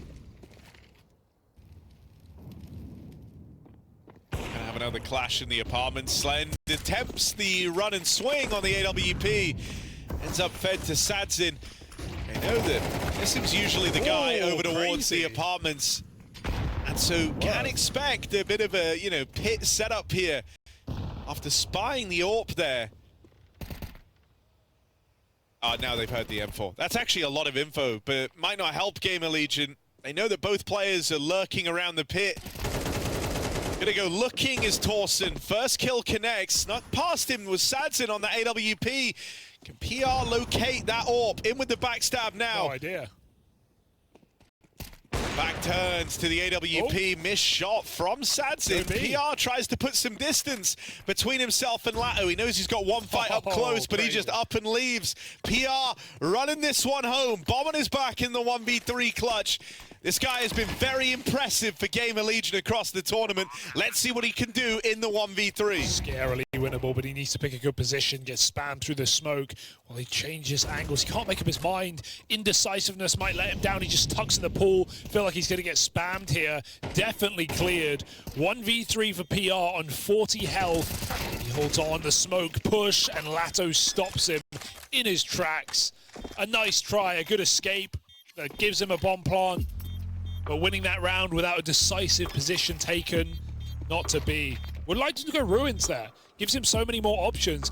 plant a bit more open, go ruins. You can play CT, you can play the church side. Doesn't matter, you have options. Instead, you just get stuck in a corner. And also, Lux coming through that smoker, it's one of those plays, again, that's like sort of justified by its outcome, because if he goes through with his own flash and just gets headshot, they're going to get into the site. But he knows playing retake is super risky. He wants to assist his team. He goes through, he gets one, he gets info on two more, and that stalls the whole round out there for GamerLegion. So it looks really, really good for Legacy right now. 6-4 up. They've had strong reads. We've not seen B hits for GamerLegion. That's a big detail. In the Falcons game, they were abusing the A site, but they're not getting away with it here. So we might need to see them go back into really standard B executes, rely on Torsen's entries. But they've seen the AWP there a lot. Saturn's had good reads. Not in this round, he's on A. So maybe that's the way in for GamerLegion. Mid-push, perfect time to call it. The last thing GamerLegion are thinking of, no one even looking at this. Oh, they see Sparrow. Whoa! Bailed out. Not for long. That was weird. Yeah, don't know Weird why he from jumped. Rez. The jump, you know, I guess just accidental scroll, but even the recommit, like, into challenging top mid before he was ready, you know what I mean? Like, he was still kind of throwing off from the jump. Oh, get out, yeah. I think also we're kind of seeing PR for the first time in one of these games not feel comfortable in apps. He got bested here a bunch by Nissim. And in the last few rounds has had a couple of chances to be way more involved. He started the game 7-0 as well. I think it's important to bear in mind. Now 1-6 since that point. He's dead. Back turn, it's about to get worse for PR. B-play in the meantime into that Doomhouse solo hold, but he gets out with his one. He's done his part in the round. Now it's down to Torsen and Slen to try and clutch up for GamerLegion. They will get that bomb planted, but never allowed to get too comfortable here. Legacy already played through the smoke. They've crossed into pool. Don't count them out. Torsen will need to get a multi-kill here, unless Slen steals it away. Backs into the site. Oh, through the smoke. Random shot for Lato. He's done a lot of those smoke kills, even from library side as well. Torsen needs to pick a player out early. They've got him cornered right now, and that's all the info. All eyes on Torsen. 1v3, not meant to be. Legacy, 7 rounds. Again, a perfect setup for Legacy. They're difficult to read right now. PR goes through that long smoke because it's 4v4 and he sees 2 players short and sight. So you could presume, hey, they're playing 2B. Why wouldn't they be playing 2B in this round if the AWP's on A? And there's only 1B and the other player's on long hiding behind the smoke. So PR walks through, think he has a mid to B timing. He dies. At that point, GamerLegion speed up. They know he's solo B, but Dumal's playing retake. Legacy, just really solid game right now. And I think you were dead on by saying it's clear they've done their prep. Like, so much of Legacy's right reads, right rotates have come from who they kill and where, right? Like, in rounds where they find the opener on PR early in apartments, you'll frequently see players then start to lean back over to that B site. In rounds where they fought other people in the apartments first, for example, Rez has gone there a handful of times, then they'll lean heavier into the A plays. They have a very clear understanding of how GamerLegion like to use their resources here. And so every kill isn't just you taking an advantage, you're getting a lot of info from it. And this is going to force GamerLegion in this final round of the half, and I think it's something they likely have had to consider throughout the entirety of this T side, is like, do we move away from the usual game plan and go to something really on the fly here? Some on the fly problem solving might be required from GamerLegion. Last round of the T side forum coming up. This is also usually where this squad does their best work.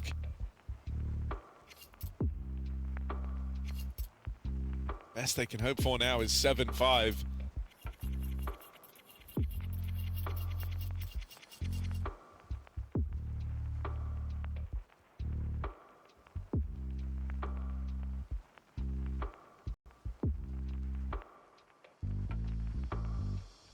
And I do just think such a huge part of it was Nissim taking these early advantages over PR in the apartments. Didn't seem like a problem after a couple of rounds because PR, as you said, started super strong, but now it is proving to be a nice move for Legacy to shut him down. 7-0 start, 1-7 since that point. 1-8 now. Oh, 1-7 now. I already Sorry, accounted for you that. did account for that round, Harry.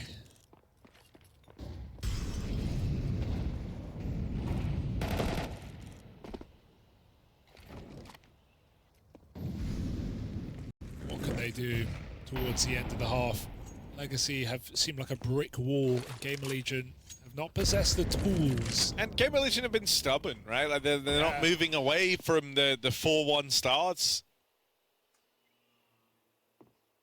More of the same. Once again, the two kind of extremity players left to work their positions. Torsen over towards B, PR in the apartments. It helps that since guns have come out, Legacy have not given a kill away in Banana. They have not died at car. They have not fought down bottom B and died. They have always been back in the bomb site, using all their utility before the hit comes in. GamerLegion again, pressure on mid. They push the AWP back. It's going to go side now, more standard angle. Luck's taking long. Bomb in Banana. I want to see a B execute here. Push the AWP back and then go for a B hit, but Sadzin wants to force it.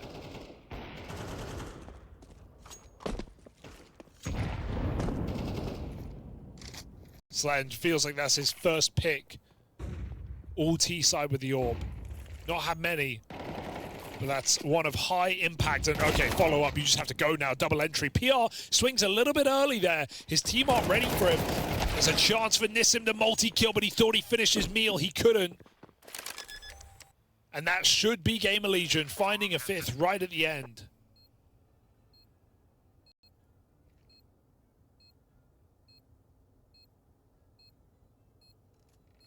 Yeah, I mean, if this were a round earlier in the half, Legacy wouldn't even be entertaining it. It's only because it's round 12 they're giving this one a go. Moving on through in the 2v4, locked out. Strong post plants for GamerLegion, massive advantage. There should be no world in which you give this one over, or it even gets close. Doom out, dead on the porch side, and so finally, bit of impact from the Slend AWP. PR getting away with a kill out of the apartments. Things come up for GamerLegion, and they will get that fifth round they were looking for. It's still behind the mark on where GamerLegion wanted to be on this first half. There's no denying Legacy were very impressive on their CT side with great reads, shining individuals. Nissim as a hard counter to PR in the apartments. Even in that final round, they ended up losing. The one kill from the A-side defenders was Nissim onto PR. It's not the dominant T-sides that we've been seeing from GamerLegion as of late, but it is enough to still close out this match in 2. But I don't think you can deny that Legacy have looked really solid in Romania this week, taking down Liquid 2-0.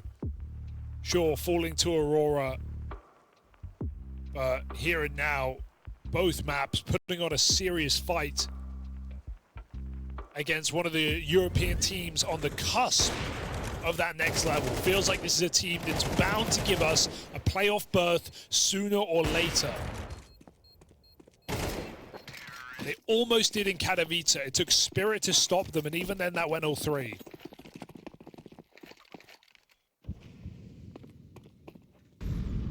GamerLegion trying to come back. Legacy trying to force a third map.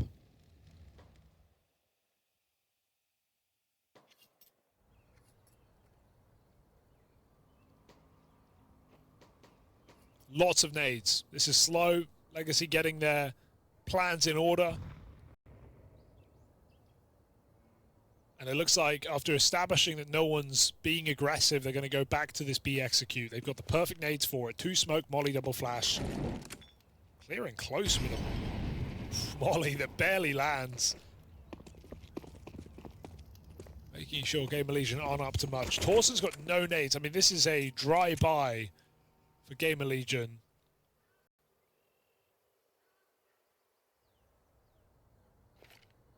They are going mid after all, into 4.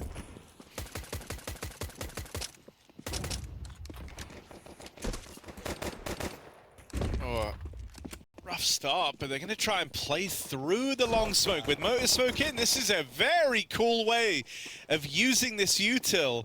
And Torsen's dead, so they've lost full B. He pushed the flank. They made it really seem like a fake out there into a short hit. That motor player runs back through that smoke, and Legacy just have this B site. Oh, Dink on a PR. This backstab getting locked out.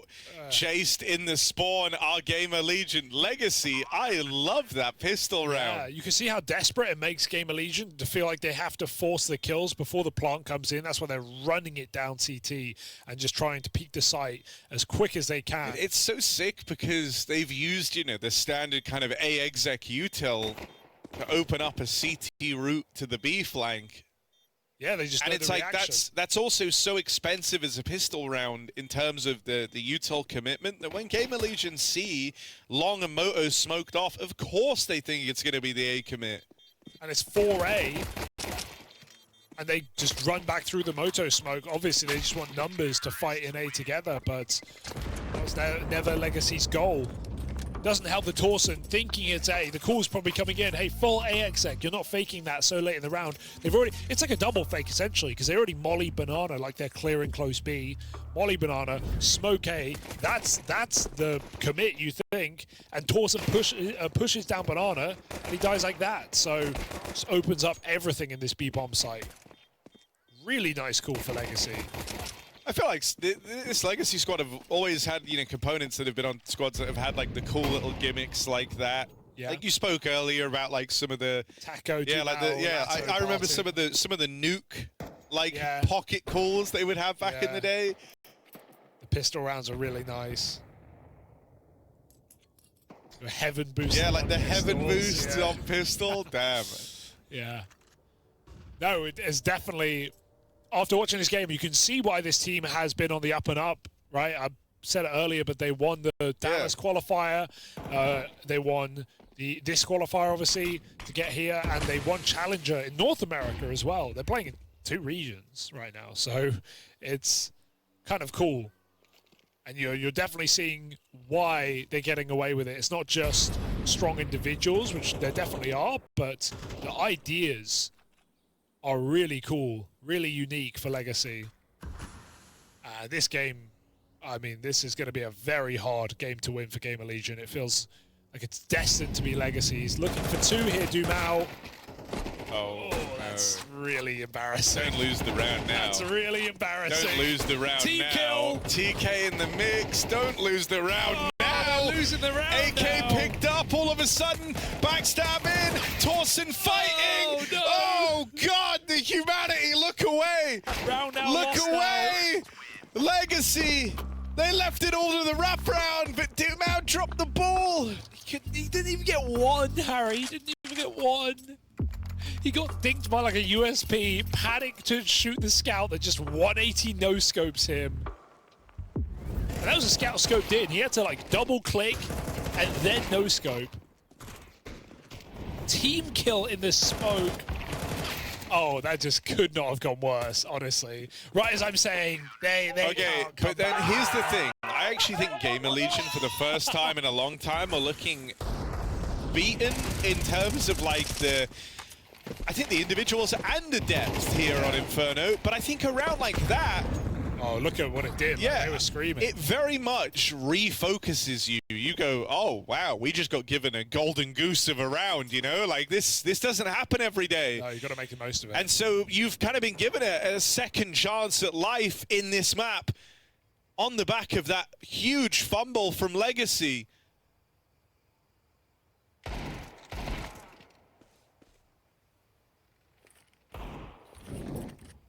Oh, you really hope that that isn't the defining round of the entire series.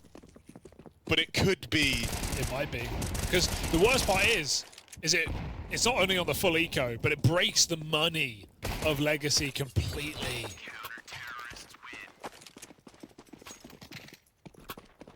Oh dear. And now that round was clean, combined with the fact they won on a full eco. They have a lot of money, Hugo, and there's another eco round to follow, so that means actually they have even more money squared.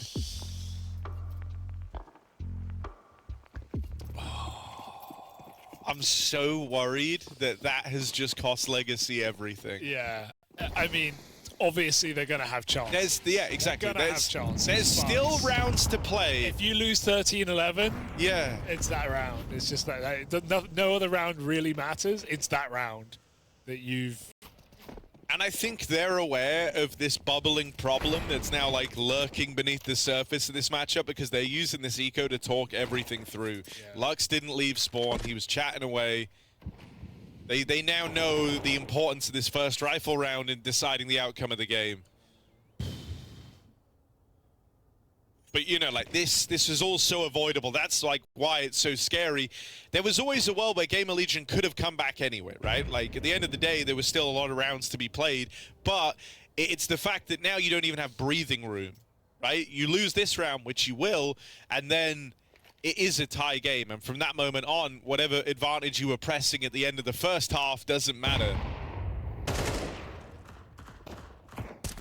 And it's not even necessarily about what it does to you as much as what it does to your opponent. I think GamerLegion, I don't often say this about this team, they kind of felt ready to roll over and die here on Inferno. It was looking very flat. They looked a bit down and out on the cams. Individuals just looked sluggish in some of the rounds, some of the clears. Didn't have that usual sharpness to it that the GamerLegion squad do. This is going to be 9-5 with the first buy coming out. Like, now it's going to be 8-8. With the first buy coming out. And they've got 5 alive as well. We got Rez on 10k. They've got breathing room.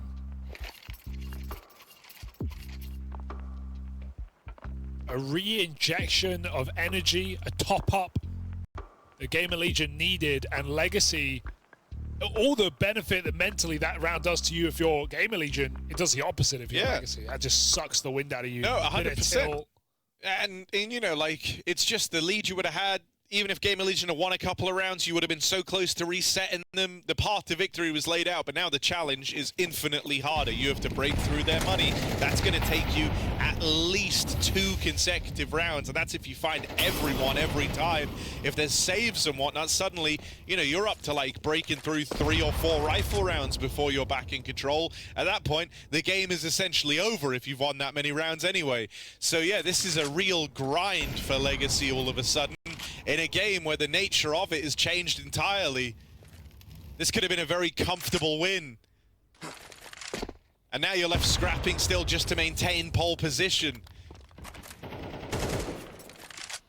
They start things off slow in this first rifle round, right? Bit of a default, taking away Banana, work in the apartments. You've seen these rounds. It's how GamerLegion played their whole first half.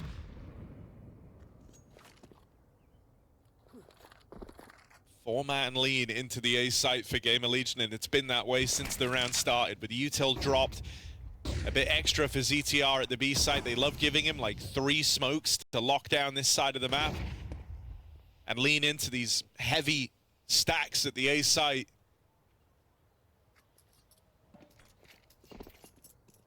And I feel like that's something, Legacy, we've been crediting them for doing their homework. They should be aware of that. This is a pretty usual look for GamerLegion. It's very common to see ZTR drop the extra util at B.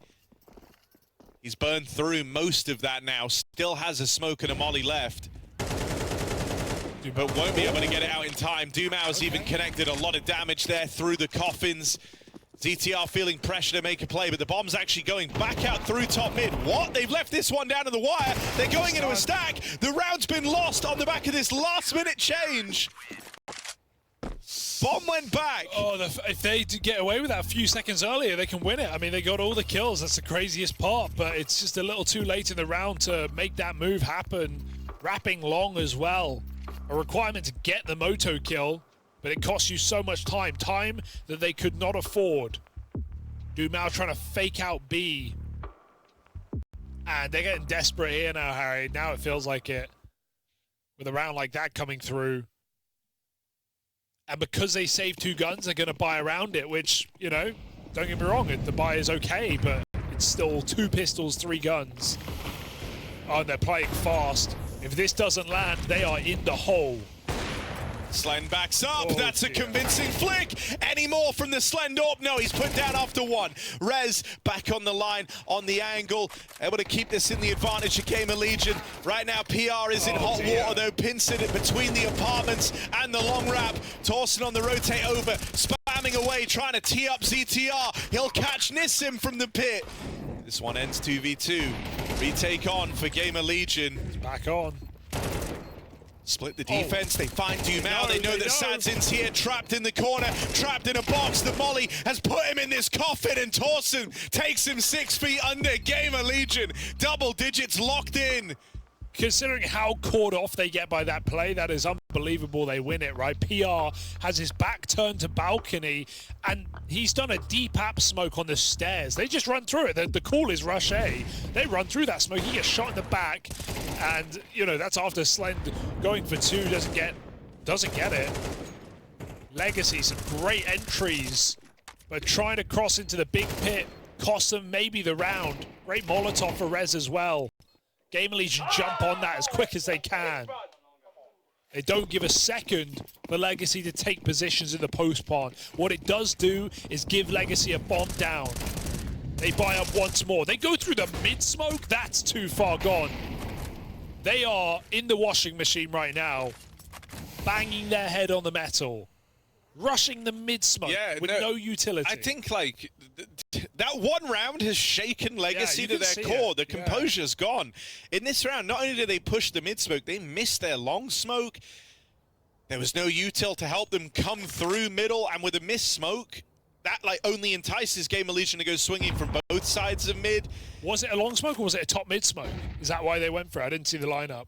I mean, no, it landed where the long smoke lands, but on the roof. Oh, like, God, okay, yeah. Didn't see it. There was a smoke down in T-spawn as well. Yeah, they missed all their util. They missed two smokes, and then they pushed the mid-smoke. That's insane.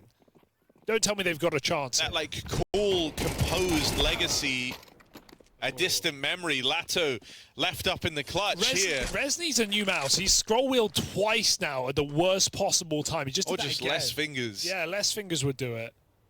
I know a guy.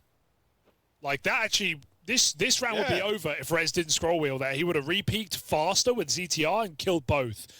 But he gave his position away. Also, Lato is having a really good game, and he's kept this up all map long. Like, if one guy could win this 1v2, in current form, you've got Faith, it's Lato. Slend, though. His face buried in the monitor as he is locked in, focused in. Slend, wide out the apartments, knows he has him pinned.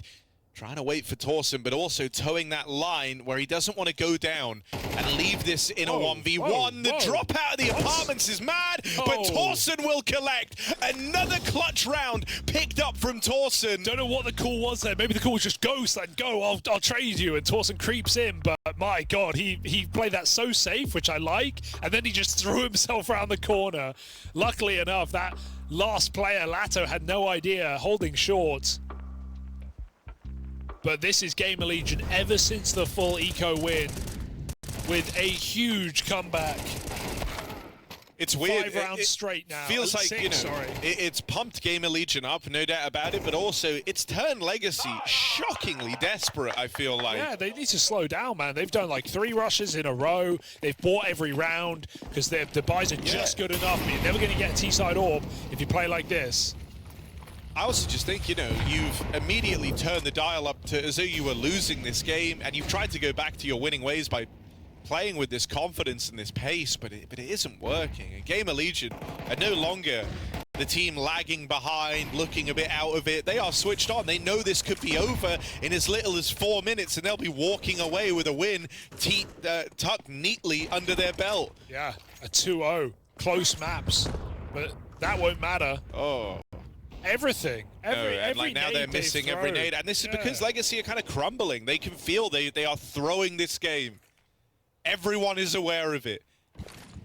Flash for the long side, and still ZTR doesn't turn away, so he gets that kill as Lato walks the corner. They just block. Peek behind that molly. Wouldn't be a bad move, but the nade keeps Legacy away from temptation. They have 4 smokes, Harry. That is it. They have 4 smokes. Just got to go B. faking the mid to B. Yeah, I mean, smoke them if you got them, I guess. Like, they're going to have a lot of options to try and create little hallways for themselves. That's exactly what Lux is doing right now on A.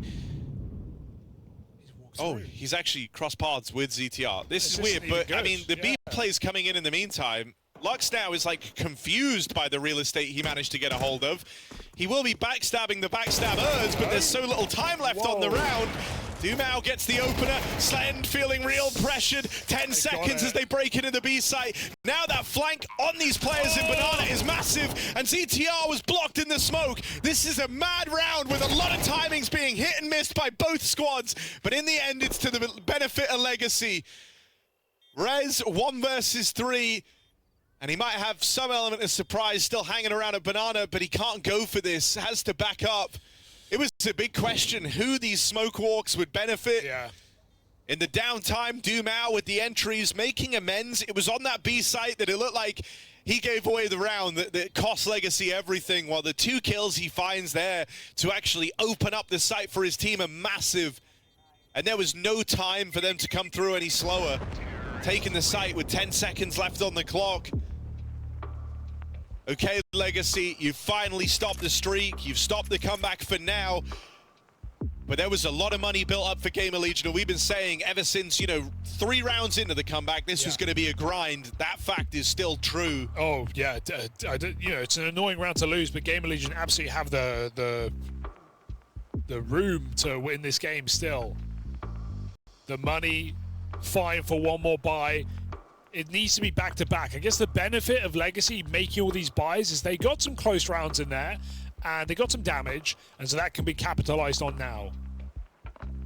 To consider this is their first time out in the game for Legacy is actually insane. Like, I'd call that a wasted opportunity that you haven't timed out yet in this match.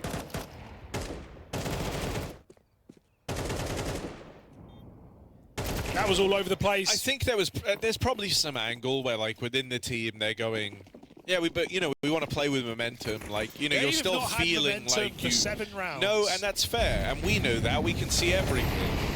But I think when you're in it, there's that part of you that just wants to get back to how things were. Oh yeah, they played like they had momentum, no doubt about that. Maybe they can reignite that spark here. 11-9. GamerLegion's money susceptible to a reset.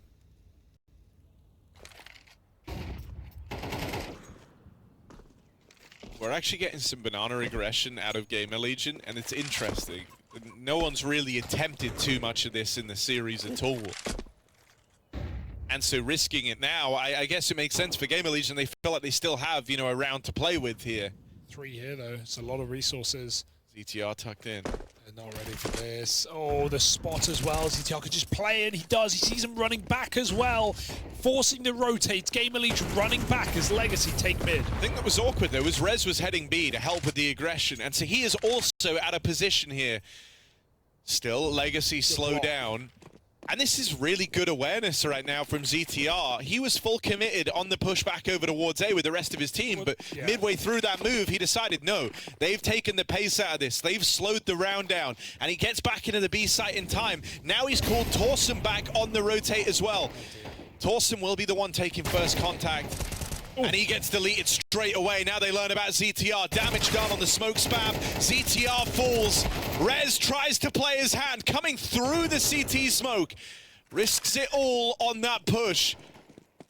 Can't believe that. Leaves PR and Slend in a 2v2. Now on a different day of this tournament, these two would have been the ones you were keeping an eye on here.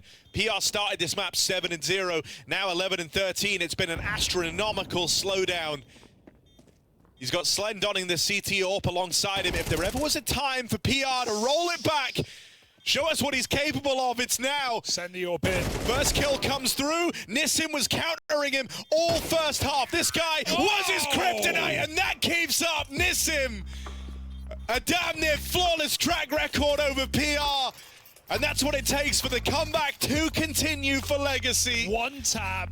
That's a bit slow for PR on the swing there. Slend jumps through. The call is send the AWP in, right? Jump around the corner with your pistol out, but you need the trade, and you need it quick, and PR takes too long to close that 1v1 out. Lets Nissim just swivel round and hit the shot. Beautiful. Oh. Legacy are back. They've broken the money. And akin to Anubis, this one's going to every single round. Unbelievable game here. Legacy felt like they absolutely threw it away, but they've grabbed back on this match. Ooh. Not getting ecoed this time, it seems. Util is perfect. Volley back porch player, spamming the apps guy. Got a shot.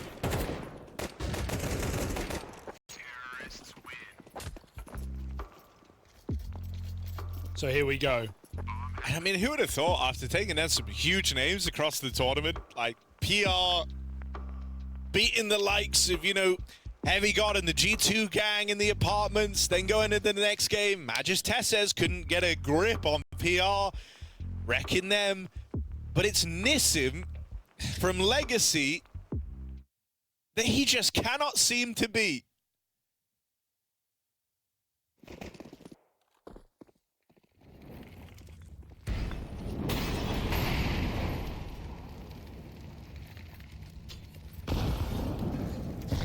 Orb for Slend.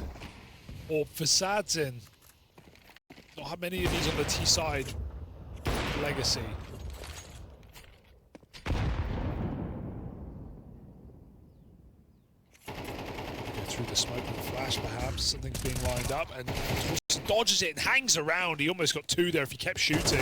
Umau was right behind in the open. ZTR finds one, gets back into safety, still looks for 2 kills. Captain taking matters into his own hands. Legacy taking a lot of fights, and they're not going to stop. That bomb pushing ahead of the Molotov, burning out Slend. Very awkward as they both come running for kills. They both pay the price.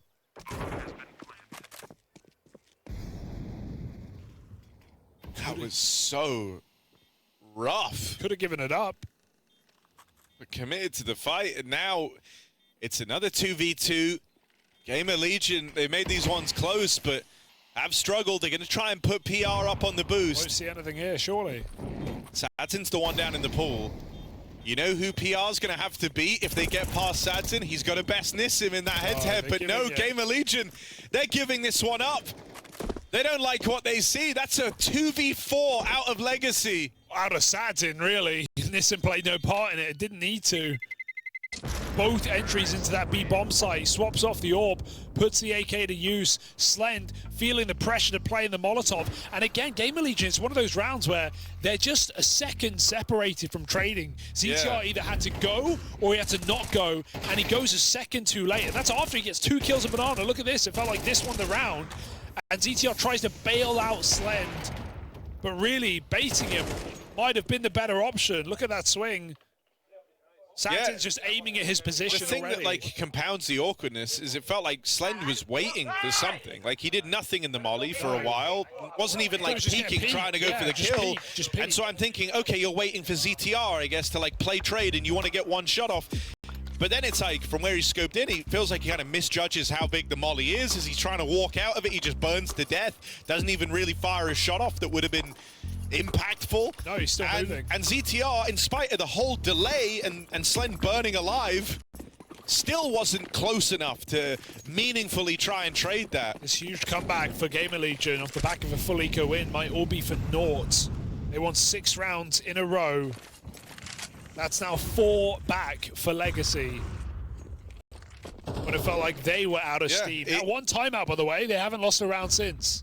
It's been very impressive to kind of dig deep and find yourself again after giving up such a rough round. Now this is nice aggression. We've seen them have these advantages before, though, in the round, still get away from them. This is only a 3-on-3, far from safe for GamerLegion. But on a more limited buy, they've at least done a lot of early damage and struck some big names from the server. Oh my god, it goes back for more. PR forces yet another kill in middle, and they gambled. ZTR was trying to play A. He might still have to. He smoked B, then rotated. Meanwhile, short control, taken fast. Legacy full blind, jumping in the air. Don't know where to look. Are they going to breathe? They should. They lost their window of timing. They lost the element of surprise. So back to Banana. Late in the round, 2 on 3. ZTR would love to just see him use his utility and live, or even just live. Just don't even give anything away. Save it for the post plant. See, he's holding for control right now. Legacy are going to get that plant. They're so paranoid. They have so much to clear. Can't just stick it. Got no nades. Got to be manual with everything. ZTR waiting for the perfect timing. Oh, it's not a great plot for him, though. Nade does nothing. They get control. Trades are key for GamerLegion. PR's going to go first, and they will play to trade him. They've given him the MP9 low on health. The Rez needs this trade. You can't get lined up here. And they will find both. PR and Rez combine.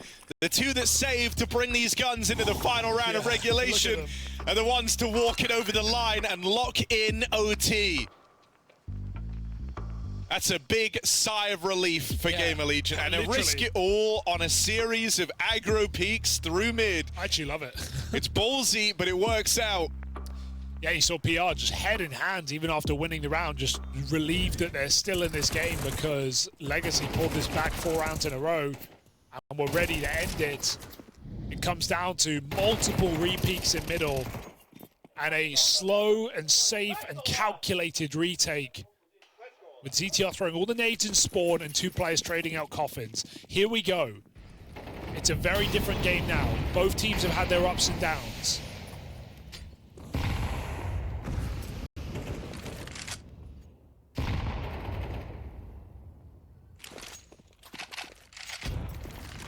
And neither squad burdened by money in this first purchase, so you've got everything you could possibly need. Flash into mid. Oh, dear. They try to go back to the mid control, but yeah, timing off on that turn from the flash. And that's real awkward.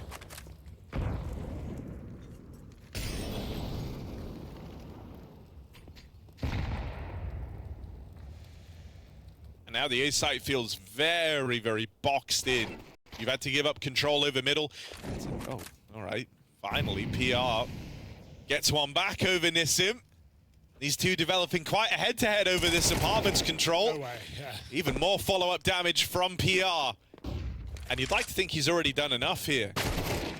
Oh, that swing is wild. Bit keen. He faked a drop, but they didn't fall for it. It's a different noise, ultimately. And that's the round. They get locked out of A just like that. PR makes a play on his own. Didn't want to sit in the pit, scared perhaps of utility, but that's all it takes. Definitely seen the ups and downs of PR, right? When he's hitting his shots, and sure he is. He's got the dink on Lux there, but sometimes doesn't know when to quit. And he's been punished in this game.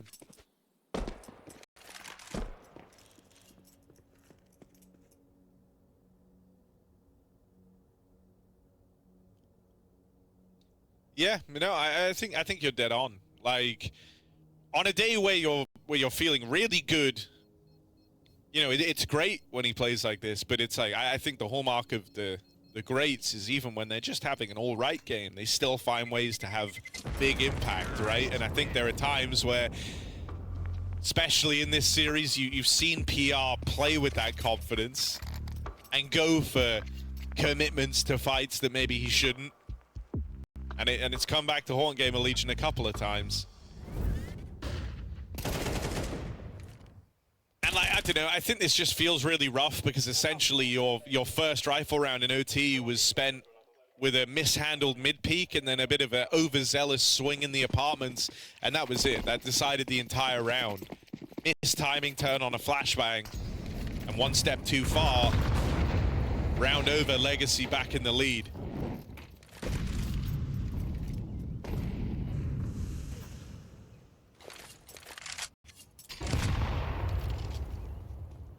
I guess a silver lining is that not everyone dies when you lose a round that convincingly, and so you at least dodge like the dreaded, you know, partial buy in overtime.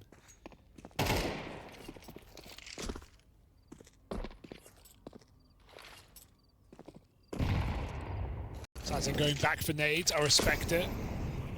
Gonna have to bring that bomb to Banana. We've got full control here. ZTR, the boost is so good. ZTR barely round the corner and he gets headshot through it. And Legacy haven't been jumping the gun in these last couple. They get the pick, they respect the smoke, and then they execute with every bit of utility. Torsen, though, forced with a flashbang from his teammate, still gets one. Could that be of any intrigue? It feels like Slend has to make a play. He can't play retake. He's got to go through. Oh my god, bomb cancelled, but trade allowed. Legacy hold the site still. CT smoke's now faded though, and there's no way to replenish that for Legacy. So this could be a way back in for GamerLegion. PR still a long way away as Rez chips another from the ranks of Legacy. Don't know why it took Very so little long. time left as they move into the site now for the Legacy squad, meaning temporarily PR will have a 1v1 available as they plug in those numbers, but he's got to play fast, he's got to play now, and he's missed that timing, he's missed that window. Now it has to be the 1v2 out of PR. Doesn't know either. Gets the spot off on the first man. At this point, should have narrowed it down to where they can be, but the double swing out of Legacy will seal the deal. You can't know what info, right, they have and what they're thinking. Maybe he's waiting for a lurker, but like when Slend kills the bomb 30 seconds prior, you would just love to see the full commit to that rotation. If PR is even 5 seconds behind Rez, he can win that round. Like you said, 8-second plant, he can just peek and win the round. He can just kill the cover, and the plant has to be stuck anyway, and he wins. But he's so late on his rotation, scared of a lurker, scared of something, and look what it does. Some disastrous rounds for GamerLegion once we've hit these last few. And Legacy are absolutely making the most of this opportunity. Felt like they had lost the game themselves, but they cling on. 2 rounds to take us to Ancients.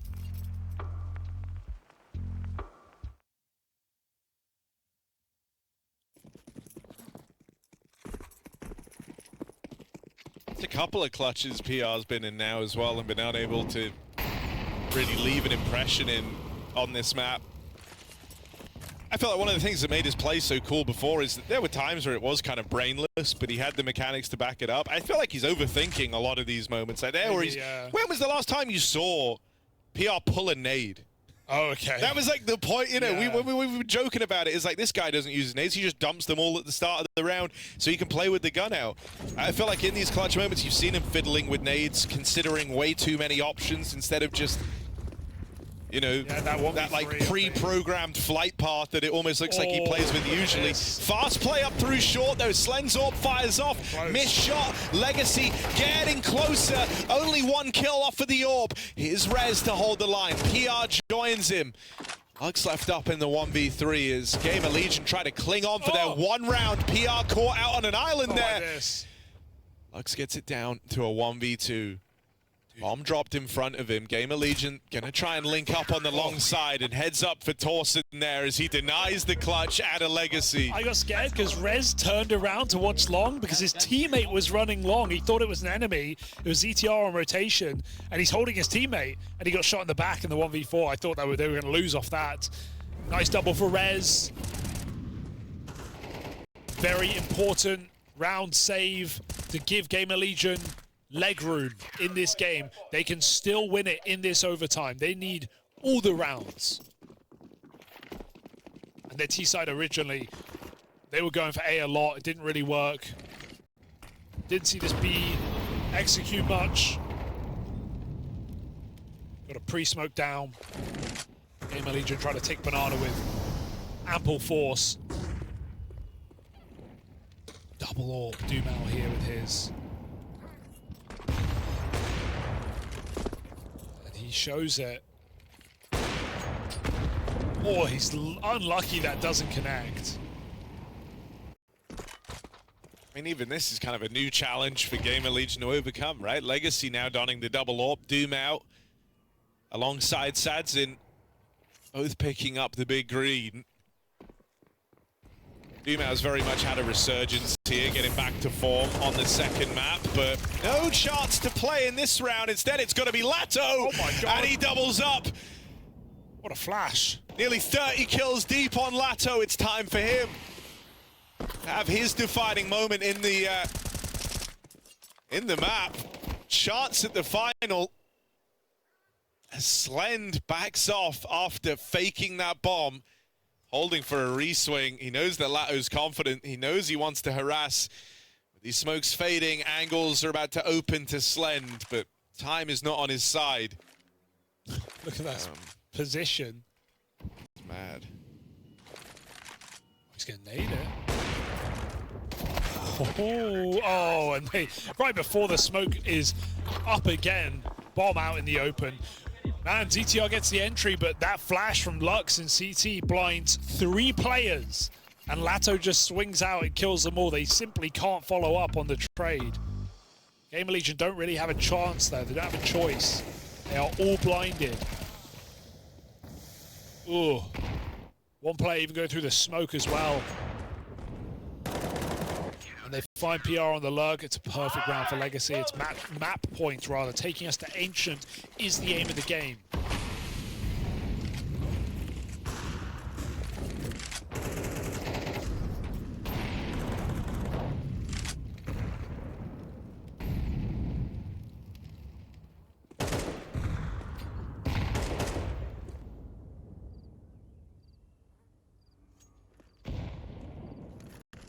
I mean, and you've got to give Legacy props, right? Like, one of the highlights that we kind of made of this GamerLegion squad and their Inferno is how good their extremity players are, PR and Torsen. Well, they're the 2 bottom performers on the team. Legacy have not made life easy for these guys in positions they usually thrive in.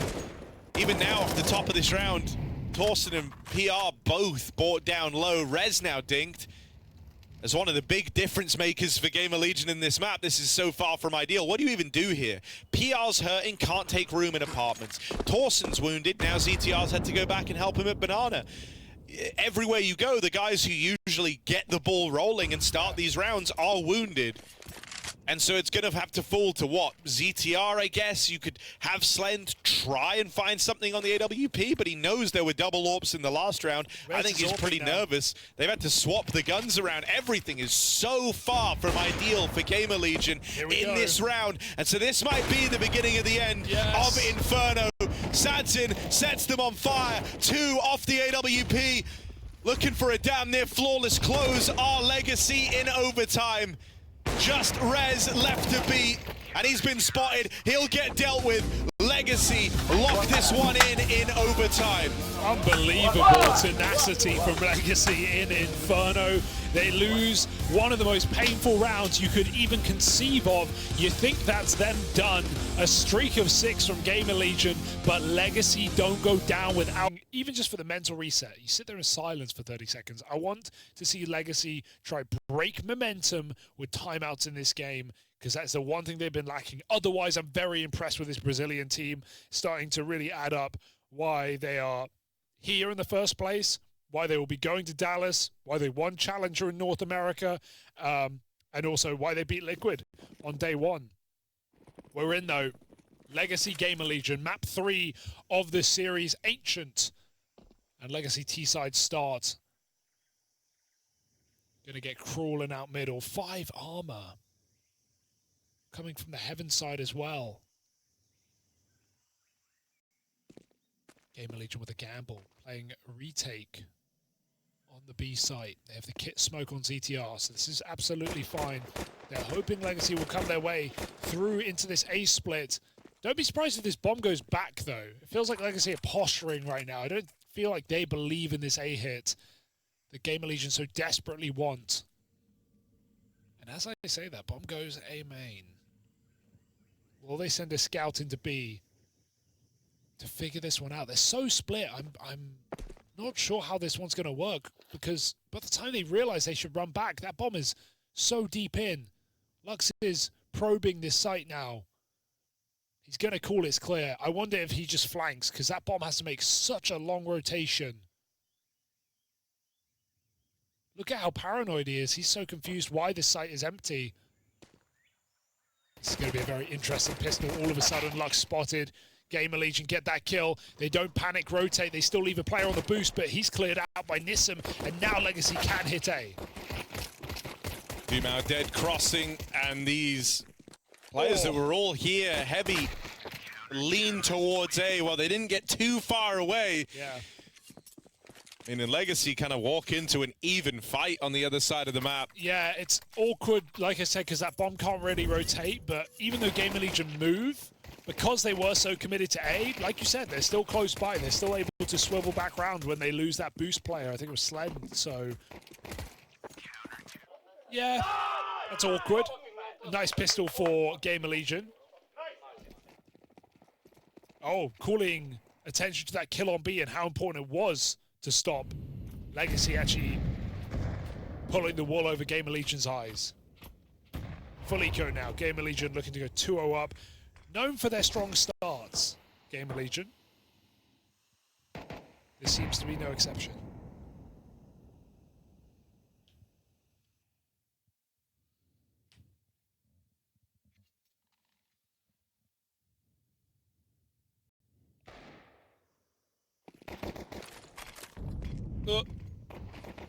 There you go. Drop in the util. You're fine. It's Glocks. You'll be all right. Legacy do just take that full eco with the goal. Don't know why I said it like that. Like it's Stewie. Stargate SG1 fans up in arms. The boost with the Deagle. Never seen this with the Deagle before. Oh, Rez might walk into Go on, Nissim. Go on, Nissim. Go on, Nissim. Come on. Come on now. He's like sliding around just a little bit. Sliding around just a This is so funny if someone peeks this. Of course, it's the setup where GamerLegion have no one long. He's seeing how close he can get. Come on, he's so close. He just wants so close. He wants someone to peek long. Oh God! He's not gonna get anything. Come on! How long do you sit Look here? at this technique. Look at this technique. Stop. Come on. He's just shooting nothing. Shooting nothing. Ping me! They don't. Nice, clean. Good try though. And I love their dedication to the bit. There's no denying that.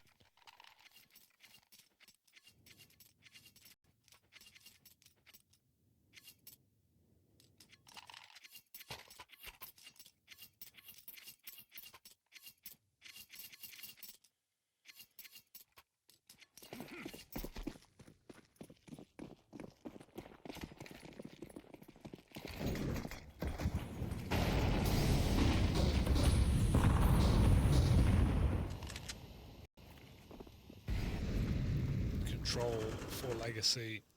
I like the double smokes. Donut locked out. GamerLegion are in the dark. They have no idea about numbers. And Legacy actually pull back from middle really slowly. Oh my god, they swap positions. Yeah, PR, I think he realized maybe body blocked or caught a whiff of Lato. Dawson has the cover. And so even though GamerLegion lost mid, they regain full B control with that door smoke. And it's something Legacy now have to break through.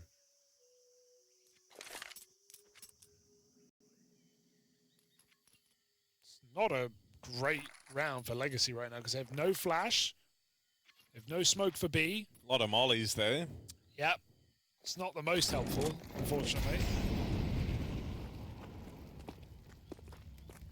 I mean, it's a jar that creates fire. Hugo, one of the kind of cornerstones of civilization. I don't know if you can say it's not important. What, jars? No, combustion, fire, fire in a bottle. Oh, but like medieval wizard. PR, he's a bit of a wizard. Expelliarmus, Harry. You can't just say the No, one. I definitely can. Avada Kedavra! Sorry, Yeah, that was good. No, that was good. You know, if you're going to do it, you have to send it. But I don't think it's Kadabra. Isn't it Cadaver? Avada Kedavra? What did I say? Cadabra? Like abracadabra? Abracadabra. I don't know that one. I wanna reach out and grab you. Still don't What? You don't know that? All right, Legacy. They're going to need some magic, Hugo. They're going to need some magical, right? Presumably. Would magic be allowed in CS events? What spells? You can manifest. No one's stopping that, Harry. You can take control of your own destiny. You can be the reason you succeed. You can picture your future, and it will be. I believe in that. Yeah, damn right. Visualization. That's the whole point, man. How do you think we got here, Harry? That's why I spend 10 grand on lottery tickets every month. Do you believe you've won them? Yeah, I Clearly visualize not hard it. enough. No, you're right. Manifest your destiny. Manifest this A hit.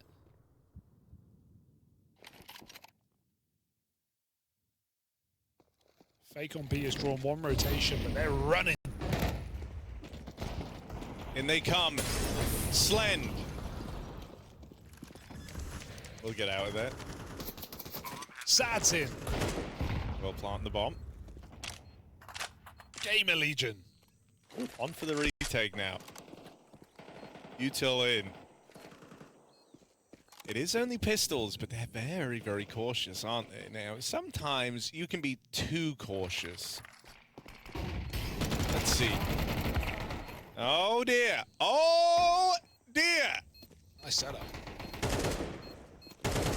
It's all gone wrong. I think the best detail of that temple setup wasn't just the fact there were two players hiding there. It was Sadin fighting from big box with them. So he's not affected by the flash, and he actually gets a kill from that. He keeps a lot of the pressure on. So GamerLegion, that's an awkward retake there where they get dusted up in temple. But I feel like if they don't clear temple, if they go all CT, that temple position is going to be the nuisance to stop the defuse while they're trying to get on the bomb, because it's a really wide plant, rather. Half-buy win for Legacy. Back in the game now, starting pretty early.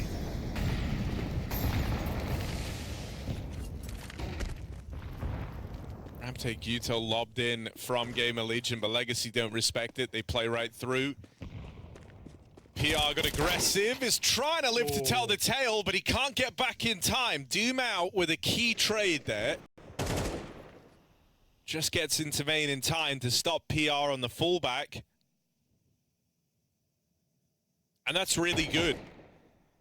Right, if PR got to kind of move through the back line, get out with one, play the 5v4, that's very frustrating for Legacy. Now they've softened up the A side of the map.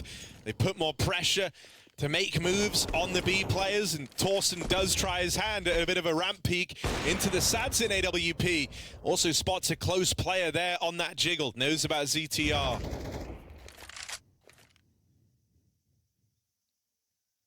What they might not be ready for is Rez now repeating the A main push. Dumao is still hanging around here, but it's a bit of an awkward balance trying to be struck. That bomb's been picked up and is going to go through heaven, I'm guessing, and link up in middle, and that's where Rez can win the round, getting activated on this A main play. Very nice idea from Rez, but horrible in the execution. He's missed that spray, and they get past with the bomb. Dumao now springs to life. And that's the round for Legacy, as good as done. Rez had it in the palm of his hands. It's a shame. He made the right play. Yeah. He made the right decision. But fumbled. He had to connect those shots. Come on, Slime, piece it together. He knows. He just can't. As soon as he crosses, he's going to get peeked. So, got to save elsewhere. Cave is good.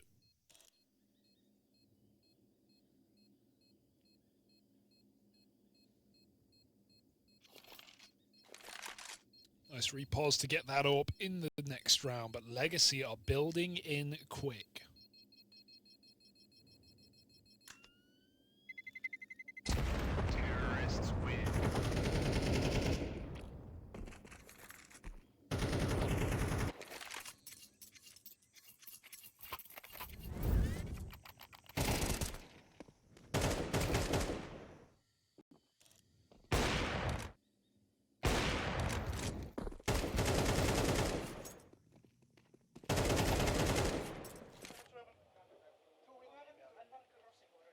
I mean, that was a super high impact round for Dumao and Lato. Same duo that caused them problems on Inferno B site. Up to no good here on Ancient in this T half. Double kill from Dumao holds some promise because up until now, I think he's been pretty middle of the pack at best across the series. If he suddenly comes to life, joins up with Lato, who's been really keeping up appearances, Sadsid as well, I think has been great. That becomes a very threatening triple threat for the side of Legacy.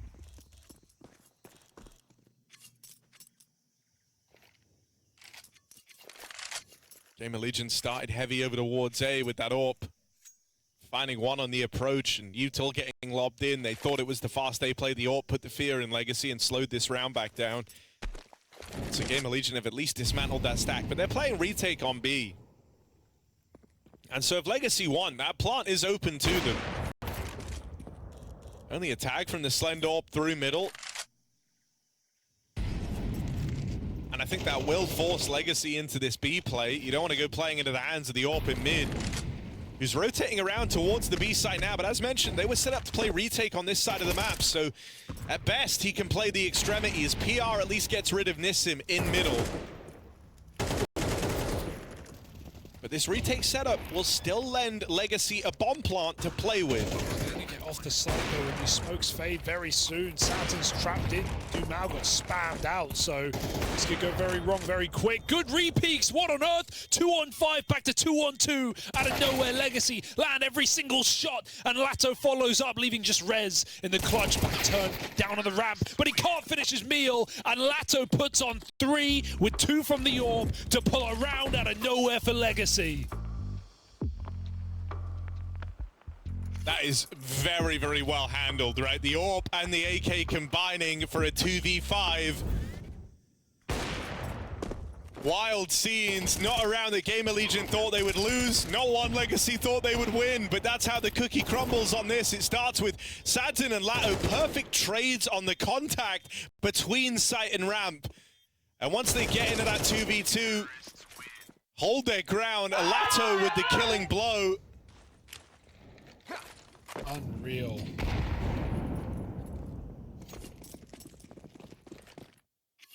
And the thing that's been so impressive for me about Sadzen is he's like the one guy who's kept it up across all 3 maps.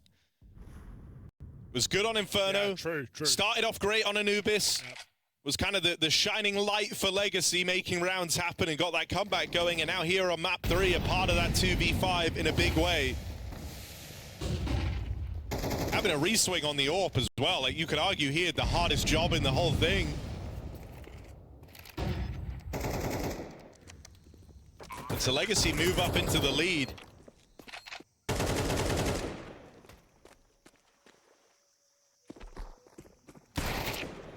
Oh, that. Nice double for Lato. And they won't be getting any guns out of this one. And I mean, you know, on that last map of Inferno, Thorson and PR both really struggled, but they're the two kind of hitting hard here. But in spite of that, it still isn't enough for GamerLegion. Great realization he was going to get repeat. He gives up on the first spray and then flicks back left side. Legacy have warmed into this game, into this match. Now got the lead.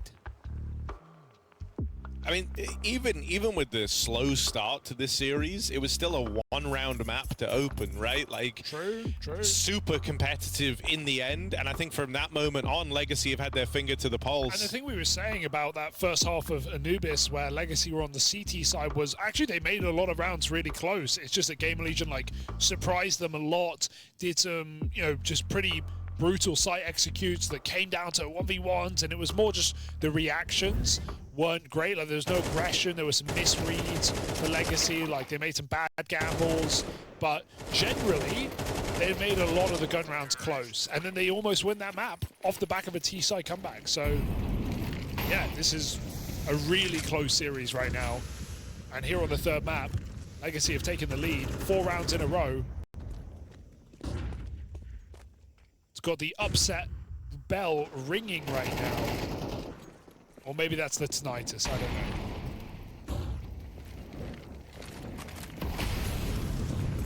Rez playing close, good move. Flash still hits him, but they feel like they have to go through this. I don't think they should. Everyone's here. Okay, sure, just shoot through the smoke. Okay. Flank dead as well. All of a sudden, the round is open, and Dumao is behind them. Oh, the patience is... You can't account for that, can you? You really can't account for that. He doesn't try and flank with 50 seconds. He just sits in red and waits for the kill to come to him. Oh, not even the kill for Slen. Dumao. I think that's such a level up. If Dumao is able to start having impact as well. Once again, it's not to say like he's been a problem or anything of the likes in this series. He just hasn't hit the height you know he's capable of. And so if he is suddenly a big threat on these lurks, it's now, well, like the second or third time he's gotten away with like this aggressive pathing in through the red room where he kind of knows where the line is. He goes aggressive up until a point, and suddenly he knows he holds all the advantages. The aggression can stop. He's got his real estate. And he's causing a lot of issues for GamerLegion. They're unable to rotate players around the map.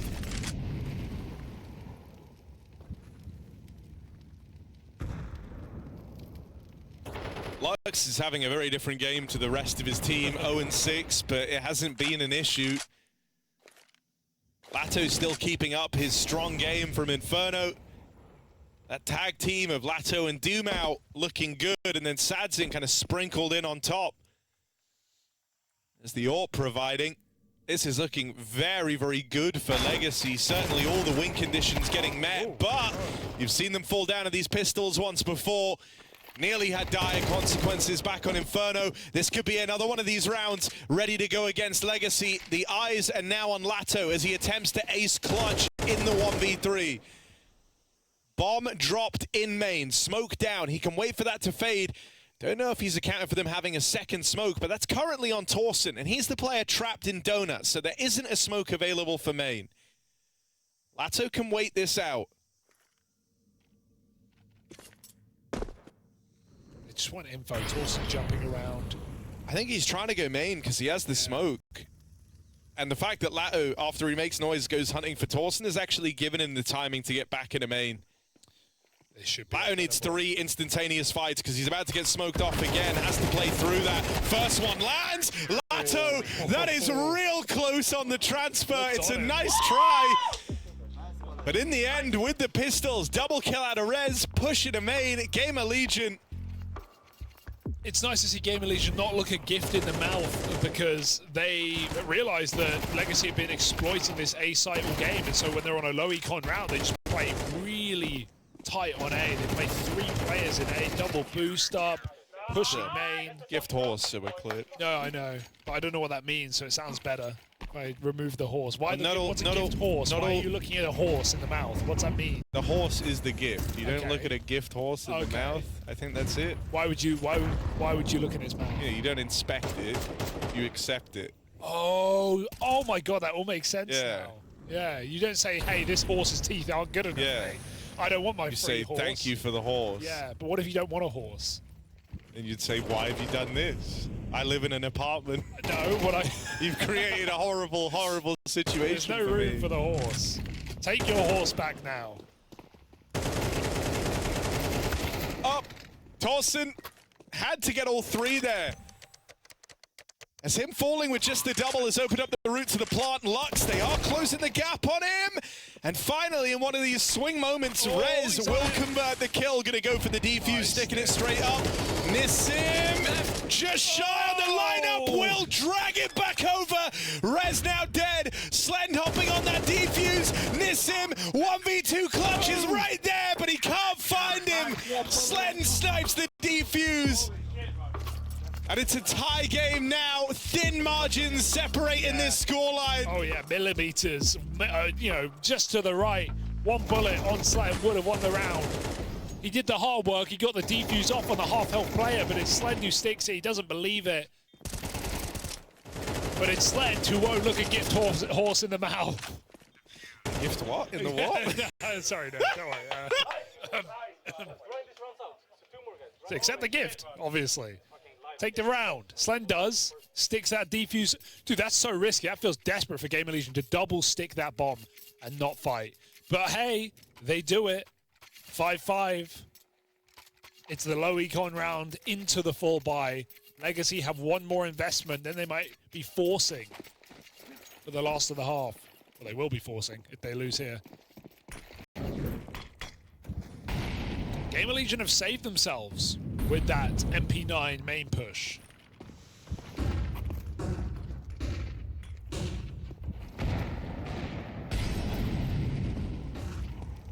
This is curious. This is like a double fake. I mean, the bomb can come in now. Dumao is solo playing while the bomb... Look at this fake. He's going to solo play, then they're going to hit B, then the bomb is going to come A. If Dumao can live, that's even better. Do they go for this B execute, or do they mid-round now? Because Dumao has so much space, he's not being challenged. He just sits on the bomb site. And GamerLegion, yeah, they find him. Now they realize, oh, it must be B. Look at these smokes landing at B. It's definitely B, guys. Definitely over-rotate. Oh, by the way, the bomb was in A from the start of the round, and they just walk into the A site contact.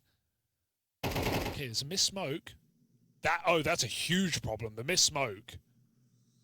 And now GamerLegion realize it's way too late. You got to go. They're coming back in.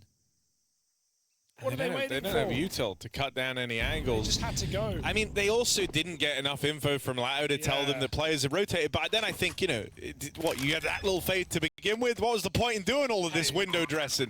They still get the plant, so let's go. Legacy locked in, play for the spawn. Sadzin will get past ZTR.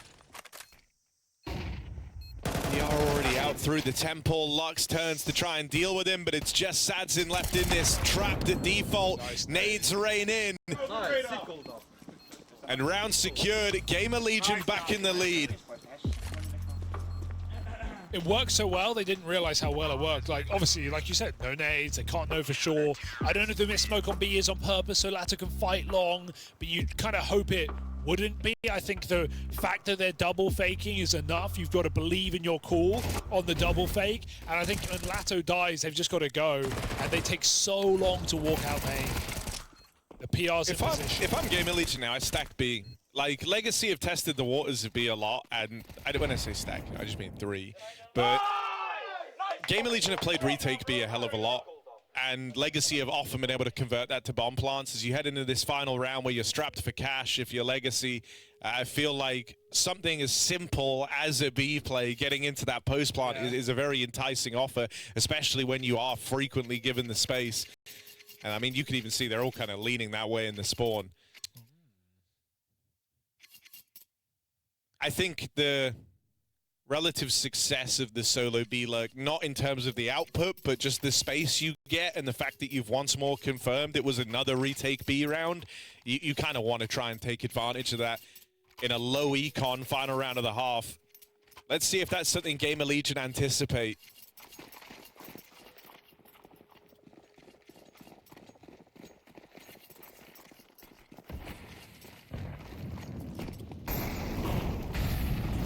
Go. B-rush, you called it. And they started with fast rotates. 2 players watching mid, but from Red Room, they were anticipating the B hit. And that's really all it takes, right? You stop the first man coming through the util, or the first couple of players going through the util, and you've done your part in the round. The rest of the hit crumbles. The bomb was the second man in. And so Legacy, this might be screwed.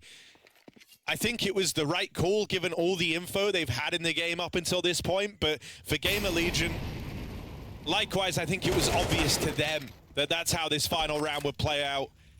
And so down to the 2v4 now. Bomb at least retrieved, a bit of ground gained up the ramp side, but GamerLegion are giving up this space for free and with intention. They plan on playing in a little bit later. It's a retake setup. I've won this, but I mean, with AKs, yes. With Galils, no. You can't even one-bullet people. You need to get multiple bullets connecting, and GamerLegion just have the manpower, they have the health, they run it down, and they win out the half 7-5. Legacy, they came through with some really nice early rounds off the back of their half-by win, but GamerLegion win out the half. They have the longevity in this third map, and Legacy are going to have to dig deep to take this series. Had two very competitive maps. This one's shaping up to be the same. Very exciting game. GamerLegion have been more than tested.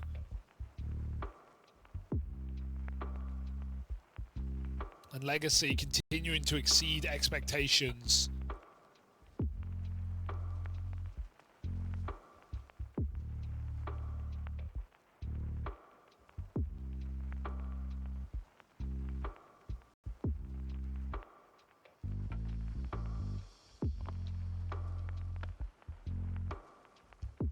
Get hydrated, folks. Got a second half ahead of us.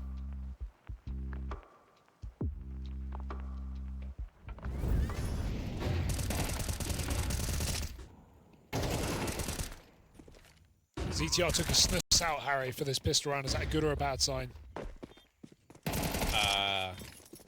You're a snisser. You tell me. What's it mean? It's coming out. I didn't know if that's good. You don't know if that's good? He's overloaded on nicotine. I think he's like buzzing right now, but like not in a fun way. Oh, okay. In like the, ooh, my tummy feels upset. Okay, they missed the Molotov on lane. And the whole room's spinning. They're freaking out. Into the push. Slend, though. Slend has restored a bit of normality with that double up. Oh, and Torsen gave the illusion he would get a kill. Oh, God, they didn't clear Doom out, but Slend is quick on the trigger. Making this pistol round happen for GamerLegion is Slend. Here's the fast rotate out of Legacy. Two players round CC, and Slend with all five lights them up in the pistol. Wow. Where did that come from? All right, Slend, let's go, bud. Plan failed and then failed again. I don't know if it's ETR or PR. One of them mollied themselves. They tried to molly B site, and they mollied lane. Bounced off the wall. Then Torsen absolutely messes that up. So does Dumao. And GamerLegion just storm A off of timing, knowing they force a lot of rotations. Slend hits every headshot.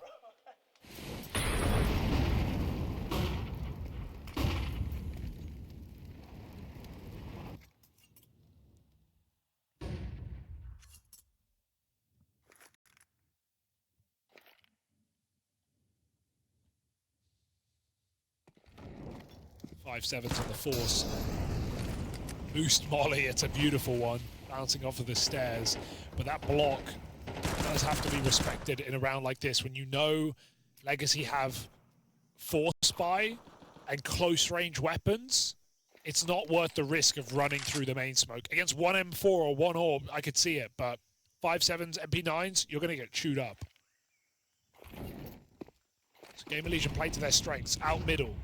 Lots of nades, control taken. Long range fights is the name of the game. You'll see them climb up B. And even then they avoid cave again, more than I was talking about. Exactly, right? Like in the same way you're not going to go at A, you don't want to take cave for the exact same reason. Torsen's like the late lurk there, will they go ramp?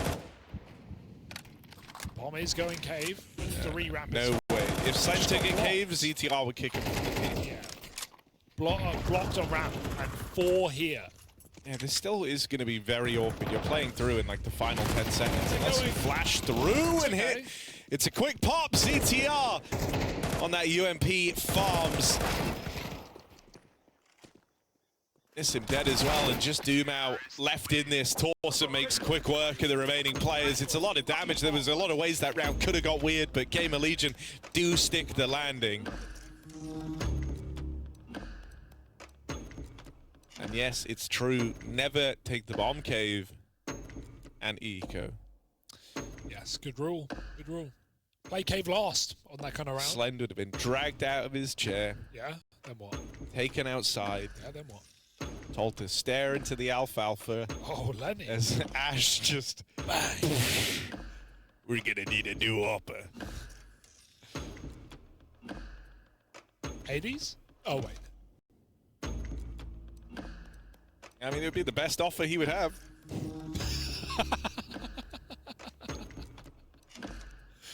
Good one.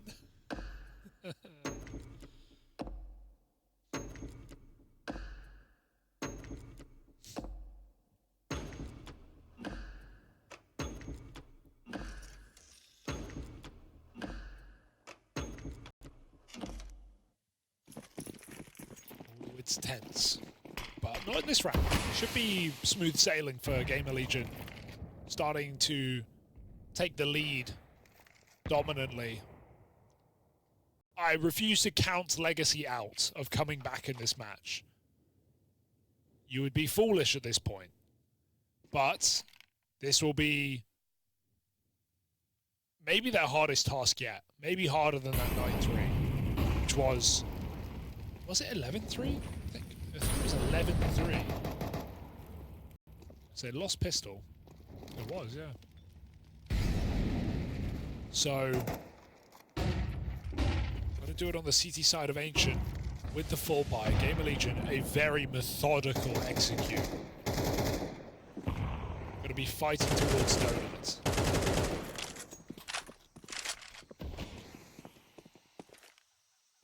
Deep smoke. Risky right not. Even riskier peak for PR, but no punish.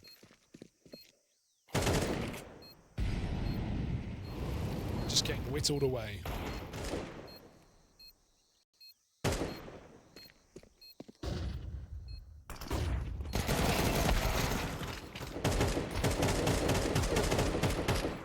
I think one worry for me about Legacy is like whenever they've started these sort of streaks and these like comebacks to put a stop to GamerLegion in the past, it's usually been on their T sides where you have, you know, the ability to kind of set the pace on your say-so. The money is a bit more resistant, right? Like even if you lose a round, you're still coming through with something in the next. You're able to put some money in because you have a cheaper buy and means to make extra cash with the bomb. The problem with CT side here for Legacy, especially with how this second half has started, is like they will never leave the woods of bad money, right? Like this is just kind of where they are now, at least till they break through GamerLegion's bank accounts and then can look forward to some cleaner rounds. And I think this is also where the very, very slow start to this game from Lux starts to matter a bit more, right? And Sadson, who was lights out, finally getting his hands on the AWP, he has to hit the ground running here because thus far it's Dumao, Nissim, and Lato trying to hold the fort. On T side, that's fine. You could have them play in the swing positions, have them take most of the fights, tee up someone like Lux for trade. But here in CT, everyone's going to pull their weight for Legacy. Now they do have the opener in this round, a 5v4 that's gone untraded. So a nice way for it to start.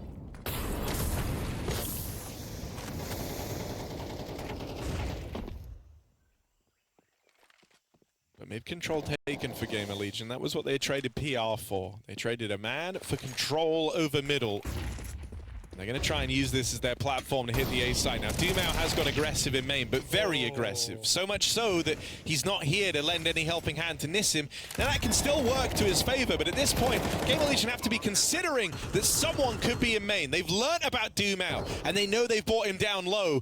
Instead, they've looked further afield. It's ZTR in the red room, knocking out players in rotation. Lux, bottom of the board right now for Legacy. Tasked with a 1v3. Doesn't have the read that both players are back in Donut. Sure. Torsen hasn't been spotted. They know that ZTR's here. They just don't know where Torsen's gotten to. And so Lux looks silly, hunting, chasing ghosts. But he doesn't know where both players are. And so no choice but to save for Lux. He's going to run away with that AWP. GamerLegion up onto 11. Looking for a crushing defeat at the tail end of this series. From a clean 4v5 as well, right? That's again, GamerLegion showcasing their ability to win these clutch rounds. Just decisive A split, or not even split, full hit through Donut. Lurker in red room getting 2 kills, a ZTR. A beautiful way to play the anti-clutch on that A side, especially when you have a man up. Making those jumps is so low risk. You're getting info every time you spot Lux, not on that bomb, and there's just no reason to overpeak and lose a round. Forces the save. And this is GamerLegion showcasing that they have the depth, have the experience.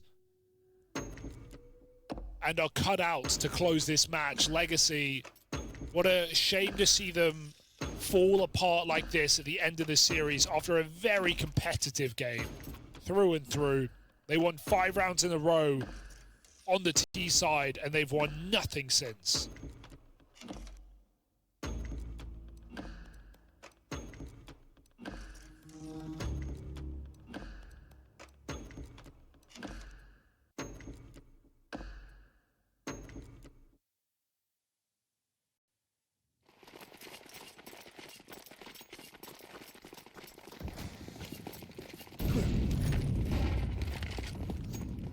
And GamerLegion, the ego call, and I love it. So it's in here though. Oh, that orb that was saved forward, put to work. Oh! Charge from Nissim as well. Nets a further advantage for Legacy. And there's not a trade in sight yet. ZTR playing very, very late around this bomb plant. It was his mid-lurk in the last round that helped GamerLegion take it over the line, but this time it's considered. They've learnt their lesson. So late. They flushed ZTR out of the back. Torsten and Rez, I wonder if they are just going to give this one up. I don't know, because you have money, you'd almost rather do damage at this point. If you get like 2-3 kills, that's actually quite valuable. They've got a nade for this smoke, they got a molly for the bomb. Let's see if this is possible. Oh, and Legacy even tapping it. I'm really worried that they've just lost this 5v2. They can't smoke that. They've tapped the bomb. They didn't commit to the stick. They clear everything. Time's running out now. GamerLegion, it's real close, but they don't attempt it. They don't go for it. They let Legacy have this one. My God. Lucky. Why was that so stressful? Very lucky. Dude, if one player runs through the smoke, just running and shooting. I mean, I almost can't blame GamerLegion for thinking they would get it that close. I feel like as you're lobbing in the util, you're thinking, no way, they actually. They have a smoke. Or yeah. Oh. NT in a 2v5. We've seen Legacy win a 2v5 in this game. Anything is possible. Torsten just having a crazy map here, 19 and 7. Excellent game. I think it's probably bad enough for GamerLegion. Is they're thinking, like, if we just mollied on the tap, we would have won the round. Yeah, true. Oh. 4v4 off the top of this one. Aggression met on the ramp. But the bulk of GamerLegion started off over here towards A. Oh, all right, Rez. All right, bro. You don't got to do him like that.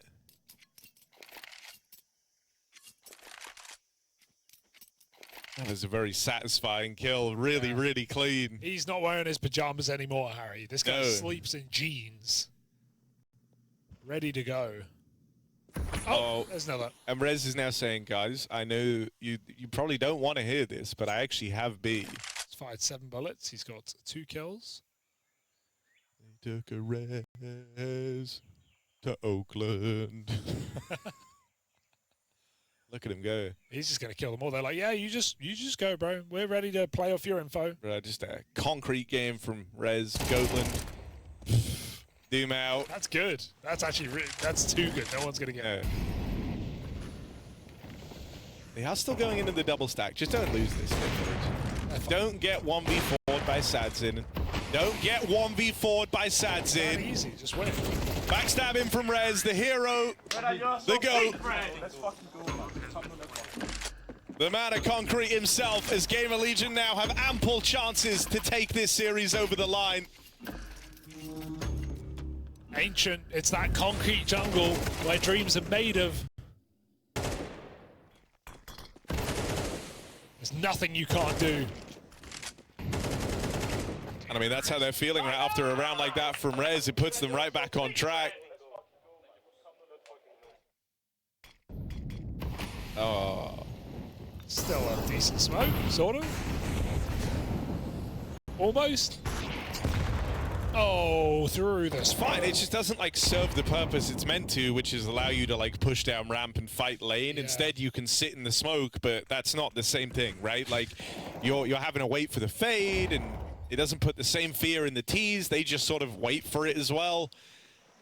It's not the end of the world, but it's also far from ideal in your last attempt at saving this series. Yeah, it's feeling done right now. Ooh, close mid player is... Slam, you freak. Why would you check that? That's crazy, right? Oh, Issim does a lot of damage there, but take it. only gets out with a 1. Still the advantage held by GamerLegion. Rez has decided, I quite like just going B on my own. You can understand how PR developed the taste for this solo play. But this time they'll go back and join him. And attempted a bit of a misdirection here, right? Last time you saw Rez this late at the B site, it was him there all alone. Well, this time the rest of the gang have moved in and joined him. Torsen is instead left to be that solo lurk. He's made it out through A, now on for the backstab. So that will play into the round a little bit later on. Nice. For now, Lux has complicated matters denying the plant. And he's actually getting aggressive, pushing into the site. Lux takes it one step further. Suddenly, Torsen being so far away is a big problem. Slen dead to the wall bang. He's got to run. And Torsen only just arriving. Decides to play it slow. The problem is they are expecting him to push through cave. And whether or not he came from A doesn't make a damn bit of difference to Legacy. He still thinks they're long. I mean, he's saving. That's... They never saw anyone long. They never actually had any info on that. No, don't swing this. Okay, you're crazy. You kill the orb then. You know, hindsight, I have more info than him, but if he mollied cave and stuck for long, he could have won. But I guess you're thinking at that point, they're ramp, they're cave, they could be long. They definitely could be long. It's just a low percentage. Awkward, because Lux just does this, and it ruins the whole round for GamerLegion. I love that push through the smoke as well, killing the planter a second time. And then Slen, nothing he can do, getting wall banged. Legacy, showing us some life here. But is it too late?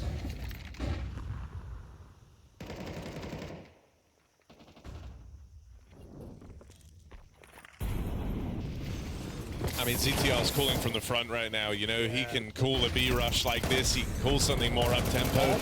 They've still got rounds to play with. This is the bomb with ZTR. You got it, though. It's a bit insane. Oh, this could get weird. Missed shot, and Dumao follows up. Low health. Legacy on for the retake. Losing the long control is a huge issue as well, right? That was the position that GamerLegion played for here with the lurk smoke in. It's the real estate they wanted to make this retake hard. Instead, the rest of the site should just crumble unless PR on the backstab. Tech9, we've been bigging up this guy all tournament long.